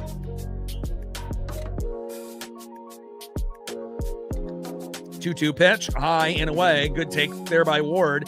Curveball just outside. Count now is full. 3 balls, 2 strikes with nobody on and no outs. Come on, Taylor. Take the walk if it's there.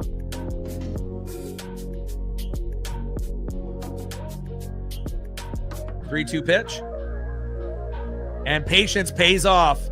And Taylor Ward is on. Let's go. Great start. We're getting a meltdown by Ashby. I love it. All right, here we go. Time for Cole Clutch Young to do clutch things. We need you. And obviously, if Cole hits a home run here, we're going to win this game. Let's go, Cole.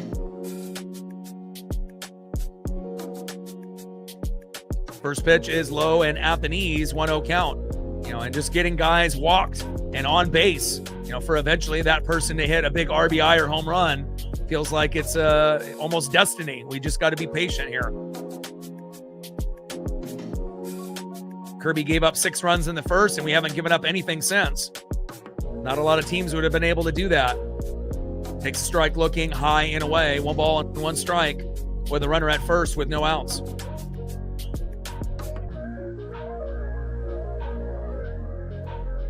1-1 pitch in there for a strike with a curveball, 83 miles an hour right down the middle.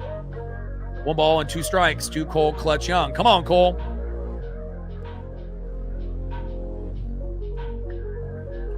Cole's at 15 home runs, has a very good chance of getting close to 20 before the season is over. Check swing, does he go?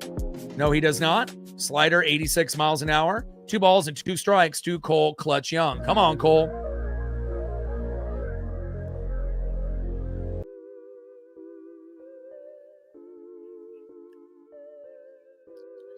Two pitch and gets the corner, and that is strike 3. Down goes Cole Young. That's unfortunate, and that is 1 away.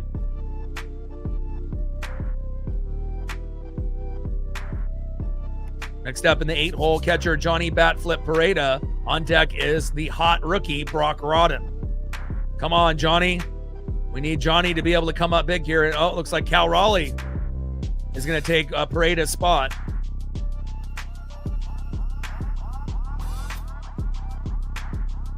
I think I would rather have Pareda hit, honestly, than Cal, but maybe Cal can come up with some magic here as long as he's patient.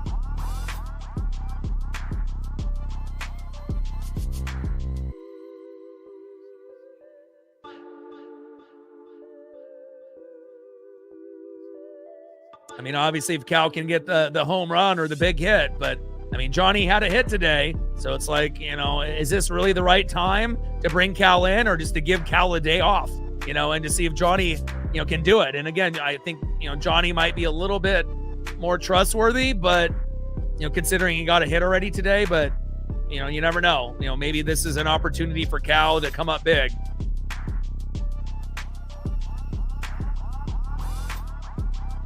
And these are the type of kind of questionable moves by Dan Wilson that sometimes they work out and sometimes they don't. So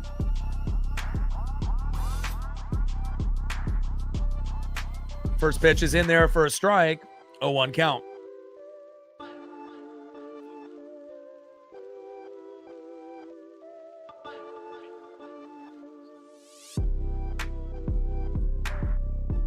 Oh, 1 pitch, low and away. 1 ball and 1 strike from Ashby to big dumper Cal Raleigh.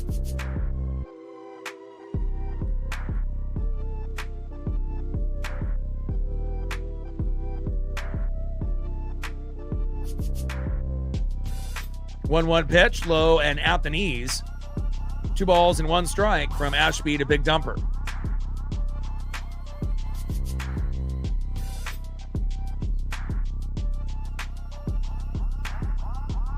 Come on, Cal. Patience in the box. 2-1 pitch in there for a strike. 2 balls and 2 strikes with a runner at first with 1 out. Come on, Cal. I mean, even getting hit by a pitch or drawing a walk. Just anything. Pitch fouled off and out of play. 2 balls and 2 strikes to the big dumper, Cal Raleigh.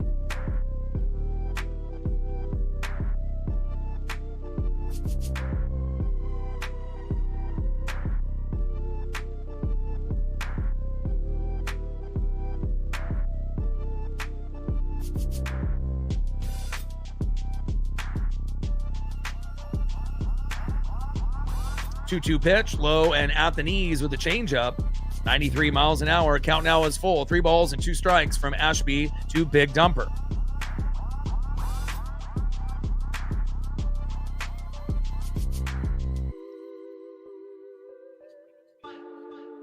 Three-two pitch outside and Cal drawing the walk. Let's go. Barely. Good at bat there for Cal. Just as good as a single for either him or Pareda. All right, we got now runners at first and second, or at first for Brock Rodden. First and second for Brock Rodden with 1 out. And then on deck is Brendan Donovan. So this will be our best chance to be able to tie this game up or to be able to take the lead. And Rodden is getting replaced by Weston Wilson. What are we doing, Dan? Do you really want Weston Wilson to bat for Brock Rodden? Really? Yikes. Really? Come on, Dan. My God. It's one thing to put in Cal for Pareda after he already had a hit, but this is a stretch. I'd rather go with Brock. I mean, if he ends up getting walked, fine. You know, or if he ends up coming up with the big single or double, fine. But, I mean, what are the chances of that happening? He's probably got a better chance of striking out or popping out. Oh, Dan, why are you going to throw a guy that's batting over 300 and you're going to throw in Weston Wilson? I mean, it's one thing to do one guy, you know, Cal over Pareda, but don't do for Brock Rodden. 0-1 pitch, and there for a strike. That's why we need a better manager. No fucking awareness. No balls and 2 strikes from Ashby to Weston Wilson. I mean, it's not like the game is tied right now or we have the lead. We're down 2 with runners at first and second. We can't play around. 0-2 pitch, low and at the knees. 1 ball and 2 strikes from Ashby to Wilson. I hope this works out. You know, I'm skeptical, though. Happy that Cal got on for Pareda, but this is a stretch. Nobody should be replacing Brock Rodden. I don't care who it is. 1-2 pitch. Wild pitch. Wild pitch. Ah, and runners can't advance. Damn it. I mean, if the runners would have ended up attempting that, he would have been thrown out at third by Sanchez. So good decision not to go there. Not enough room to make it.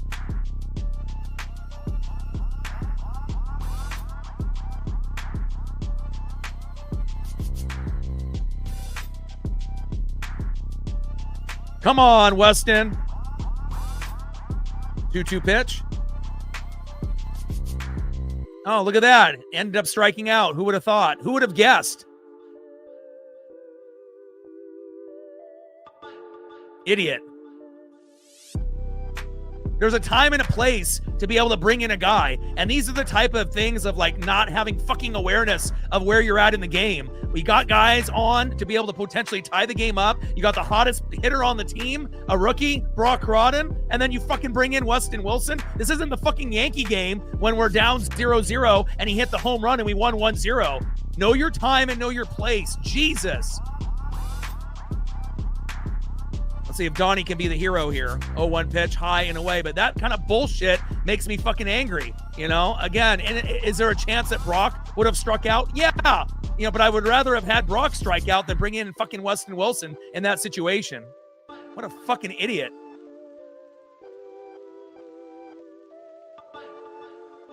One pitch from Ashby to Donnie. Whoa, wild pitch. Wild pitch. Go, go, go. And then we got runners to advance to second and third.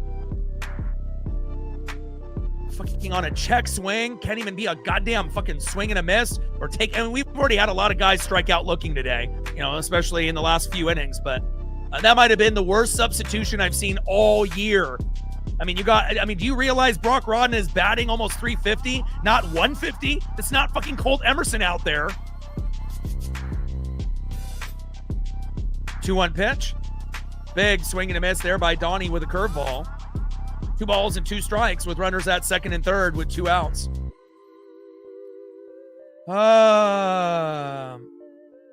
Righties on lefties, lefties on righties. I mean, it's so stupid. Little dribbler up the middle, throw to first, and that is out number 3. And what could have potentially happened if we would have had Brock Rodden hit and then Brandon Donovan? Maybe the game is tied right now or we have the lead. And those are the exact decisions made by Dan Wilson, why he will not have a job after he gets fired by the Mariners, whenever that may be, in the next few weeks, in the next few days, at the end of the year. Nobody even will want him on Little League because those decisions are going to kill any kind of momentum that you've built. Ridiculous.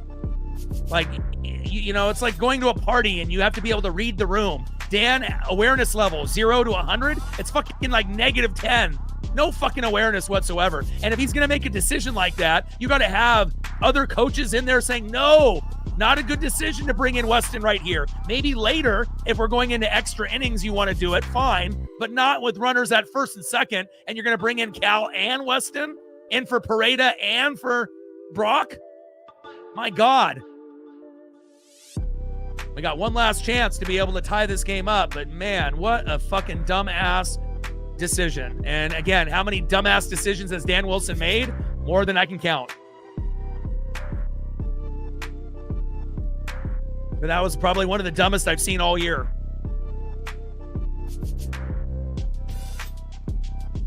No fucking awareness whatsoever. And it's not like we had nobody on with 2 outs.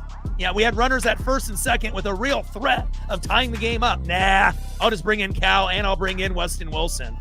God, what a fucking idiot.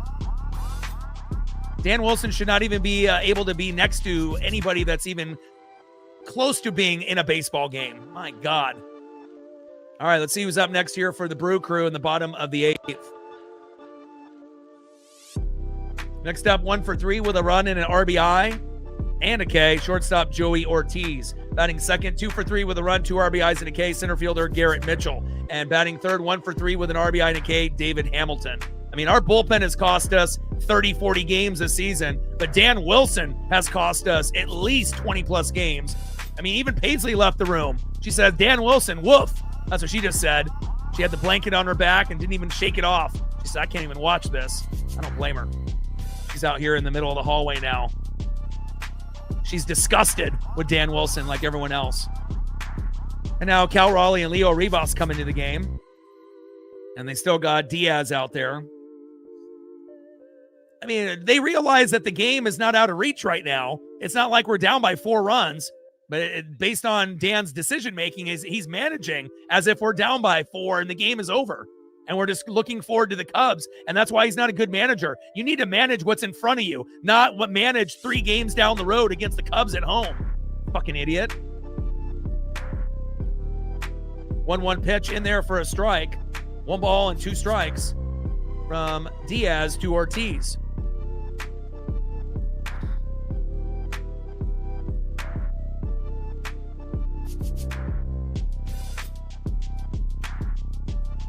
Curveball 74 miles an hour in there for a ball. 2 balls and 2 strikes from Diaz to Ortiz. And again, I've seen Dan, pull a guy too soon, bring a guy in, maybe too early, leave a guy in too long, substitute in the wrong guy. But again, have a terrible lineup, lefties on righties, righties on lefties. Oh, Dominic Canzone just hit a home run. Oh, let's bring in Rob Refsnyder. Oh, Luke Raley just hit a home run. Let's bring in Connor Joe. That shit doesn't fucking work, And again, if we would have had Dom and Luke play all year, we probably have 10 more wins, instead of doing the lefty on righty, righty on lefty bullshit on top of the piggyback bullshit that we did as well. Terrible. He has to realize Brock Rodden is not Colt Emerson. Colt's not batting at that time with runners at first and second batting under 200. You got someone batting almost 350. Like, manage like it, dummy. 3-2 pitch, and that is strike 3. And down goes Ortiz, and that is 1 away.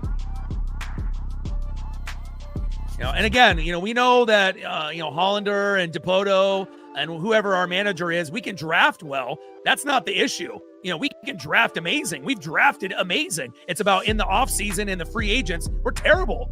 Sometimes we can get good trades and get like Luke Rayleigh and Dom, and things like that. Dom in the Seawall trade and whatnot when we had Rojas. But again, as far as like signing guys in the offseason, we might be the worst team in baseball at doing that. If you're going to sign anybody, it should be pitchers only. Terrible. First pitch to Mitchell, low and away, 1-0 count.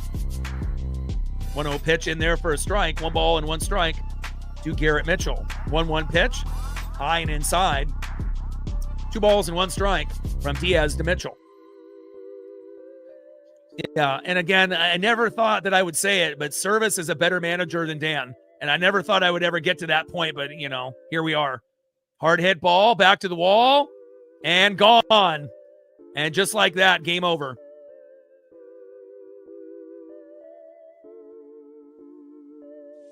In a game that we actually could have tied up, even if this home run happens and we're down 7-6, we actually have a chance. But now, with Dan's idiotic management style, now down by 3, the chance of us coming back is probably less than 5% now. Probably less than 3%, honestly. Mitchell with a home run. 420 feet. 7-4 Brewers. And based on, bringing in, the pitchers and not bringing in guys like Spire or Bizzardo, it almost made me feel like we kind of gave up on this game, even though we were only down by 2. Manage like we're trying to beat the best team in baseball and not looking ahead to the Cubs series. It's like, oh, we might be able to beat the Cubs. You might actually be able to win 2 out of 3 against the Brewers if you fucking manage correctly. At least try to give your team a chance to fucking win. Brutal, dude. 1-1 pitch. And another base knock off Diaz.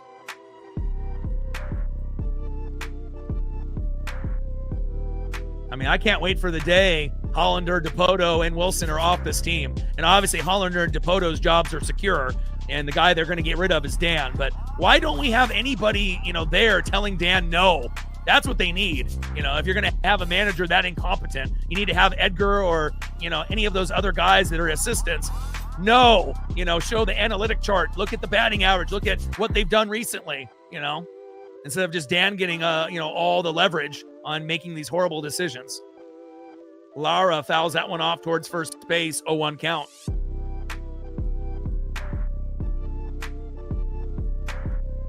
We got Lazaro Montes, Michael Arroyo. Ace has been killing it, obviously, in the farm. Our number 1 draft pick. You got Cade and you got Ryan Sloan. But then we're just stuck with like the most fucking incompetent manager I've ever seen.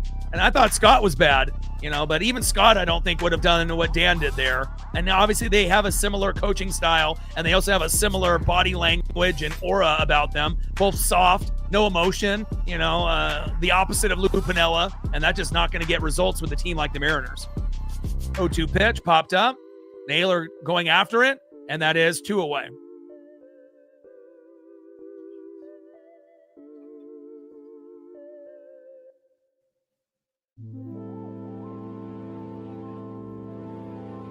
And we got a great matchup against potential NL MVP, Pete Crow Armstrong, PCA. It's going to come down to him or Ohtani for the National League MVP, and obviously Jordan is walking away with it since Judge is injured this year.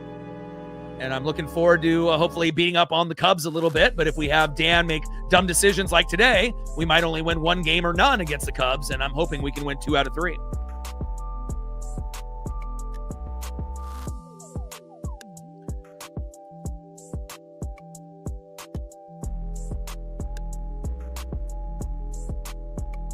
Oh, 0-1 pitch popped up and out of play.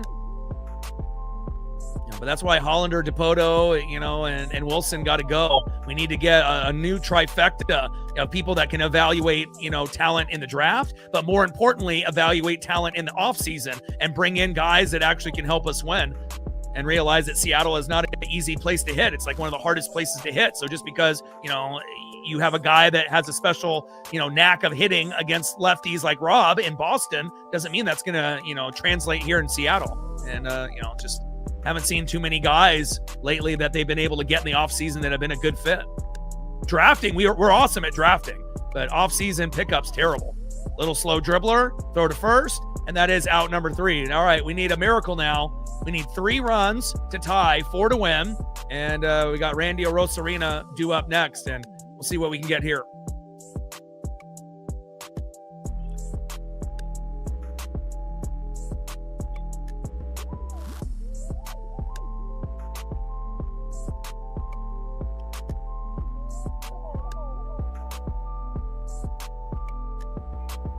And you got to have some situational awareness. And again, I don't think I've seen a manager with less awareness than Dan Wilson ever. I don't care if it's a lefty on a righty or a righty on a lefty. You play your best players, and especially players that are hot, players that are doing something during the game, instead of a guy that's been sitting there for 2.5 hours, and then you think that that's the guy that's going to be the hero? My God. I mean, even a little league manager knows the difference on when to play a guy and when not to. 0 for 2 with a base on ball and 2 Ks, Randy Arozarena. On deck, right fielder, Italian stallion, Dominic Canzone. And batting third in the 4-hole, center fielder, Julio Rodriguez. And he's actually kind of lucky that Cal was even able to get on. I would have rather had Pareda and Rodden, try to give us the best chance possible. I mean, unless Pareda ended up going 0 for 3 or 0 for 4 at that point, but again, Cal is lucky that he actually even got on base, because more times than not, Cal would have just swung on the first 2 pitches and popped out or grounded out, and that's it, but he at least worked the count, which was nice to see, but it was kind of rare, but at least he got on. But that substitution for Weston Wilson on Brock Rodden, that might have been the worst I've seen all year. Hands down. It's not Colt Emerson. He's not batting 160. He's not batting 180. He's probably the hottest rookie hitter that we've called up in a long time, to start off his career the way that he has. Oh, he's batting almost 350. Nah, we're going to go for the guy that's been sitting for 2.5 hours in Weston Wilson. Jesus. All right, we need a miracle, and hopefully we can get one.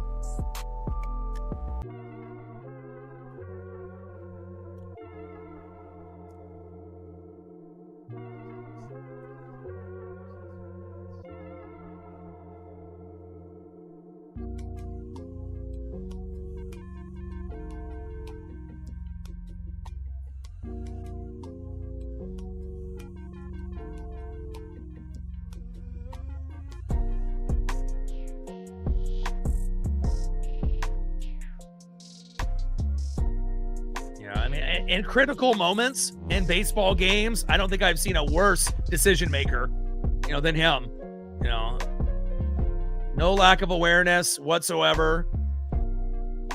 Especially when your team has a chance to be able to win a game. Nah, I'm looking forward to the Cub game. I got to make sure my guys are ready there and the rest of the season. But if you have the attitude you're coaching down the road instead of what's in front of you, you're never going to make the fucking playoffs in back-to-back years. And that's kind of our MO. We make the playoffs one year, we miss it the next year. We haven't been able to prove, under Scott or Dan, that we can do it in multiple years, until we get the right manager that could do that, First pitch to Randy is high and away, 1-0 count.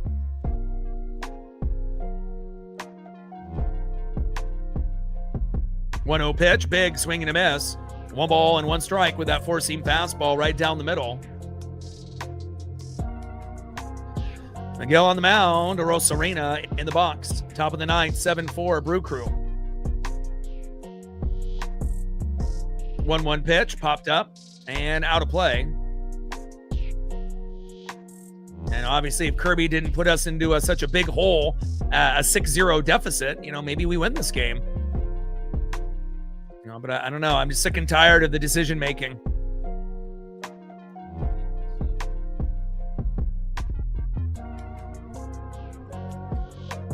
1-2 pitch, popped up and out of play. And again, if we were down 6-0, even if Rodden had some hits and then he wanted to put in Weston, I'd be pissed. But I would say, okay, this guy's being dumb, whatever. But not when you got runners at first and second, you're down by 2 runs, and then the hottest hitter on the team, nah. Let's bring in Weston Wilson. 1-2 pitch. Little dribbler towards third and out of play. 1 ball and 2 strikes with nobody on and no outs. Top of the 9th. 7-4 Brewers.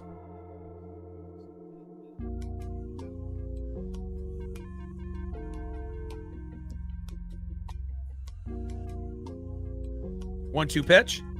Low and at the knees. Knuckle curve missing, 88 miles an hour. 2 balls and 2 strikes to Randy Arozarena.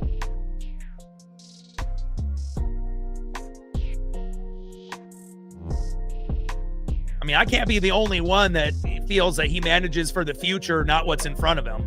You know, it seems like he's been doing that all year.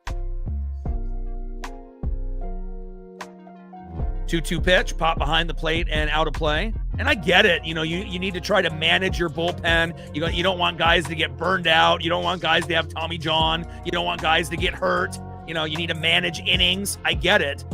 You know, but, you know, managing who comes up in a game is completely different than managing innings and an arm in the bullpen. 2-2 pitch.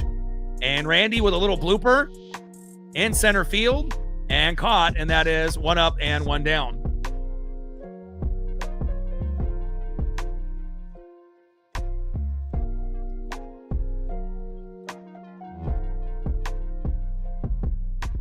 Next up, right fielder, the Italian stallion, Dominic Canzone. On deck is Julio Rodriguez. Now, if they go back-to-back and hit home runs, they'll both be at 20, and then that'll put us only down a run.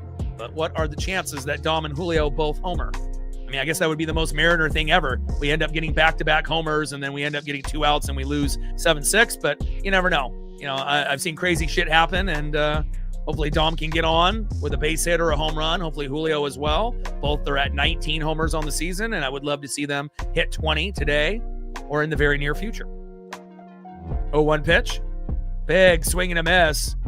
Got baited on that knuckle curve that goes into the dirt, and Dom hasn't really been seeing the ball very well lately. No balls and 2 strikes to Dominic Canzone. Come on, Dom. Somebody get him an espresso shot and some pasta, just like Team Italy did.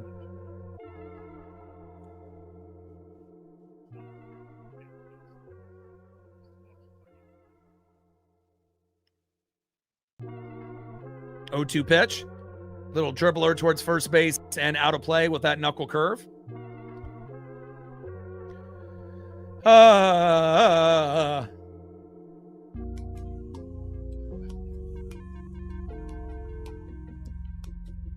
2 pitch. Big swing and a miss for Dom. Chasing left and right, and he's been like that for a while now. And that is 2 away. Got to get back to the basics, Dom. Espresso shots and pasta, my guy.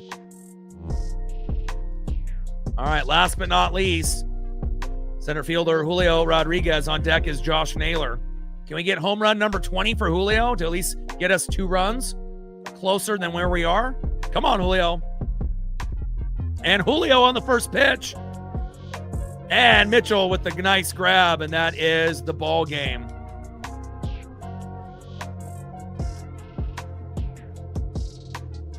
Final score, Brewers 7, Mariners 4. Kind of feels like a missed opportunity, not only for George Kirby, but Dan Wilson. All right, let's go over the stats for both teams here quickly. And we got a beautiful Cubs series coming up against Pete Crow Armstrong starting tomorrow, and as well as going into Saturday and Sunday. Bryce Terang, 1 for 5 with a run. Jackson Chourio, 1 for 3. Jake Bauers, 1 for 2 with a run. Gary Sanchez, 1 for 4 with a run, as you can see a theme here. Christian Yelich, 1 for 4 with a run. Joey Ortiz, 1 for 4 with a run. Garrett Mitchell, phenomenal game, 3 for 4 with 3 RBIs and 2 runs. He's the MVP. David Hamilton, 2 for 4 with an RBI. And Luis Lara, the only guy, going 0 for 4. That's how good they were today. And Brendan Donovan, 2 for 4 with 2 RBIs, continuing to rip it up. Randy Arozarena, 0 for 3. That's disappointing. Dominic Canzone, 1 for 5 with an RBI. Julio Rodriguez, 1 for 5. Got to be better, Julio. Josh Naylor, 0 for 4. Got to be better. Taylor Ward, 0 for 4. Or 0 for 2 with a run, excuse me. Cole Young, 0 for 3 with a run. Johnny Pareda, 1 for 3 with a run. And Brock Rodden, 1 for 3 with a run. And, bringing in Weston Wilson. What were you thinking? Final score, Brewers 7, Mariners 4. And, again, tough loss. Obviously that home run at the end was kind of the exclamation point and whatnot. But, hopefully, we get better things, in that Cubs series. I love you guys, and I appreciate you guys very much. Final score, Brewers 7, Mariners 4. And I got one question for you. Talk sports like us. Your boy Ryan, Northwest Sports Fanatics, Trident Sub. And shout out to Reflect and SCG with the big donos on the channel. Appreciate the two of you as well as the mods and all the regulars. And I do think good things are going to happen against the Cubs. We just got to put this loss behind us. Love you guys, and I appreciate you guys. Trident Sub, and go Mariners.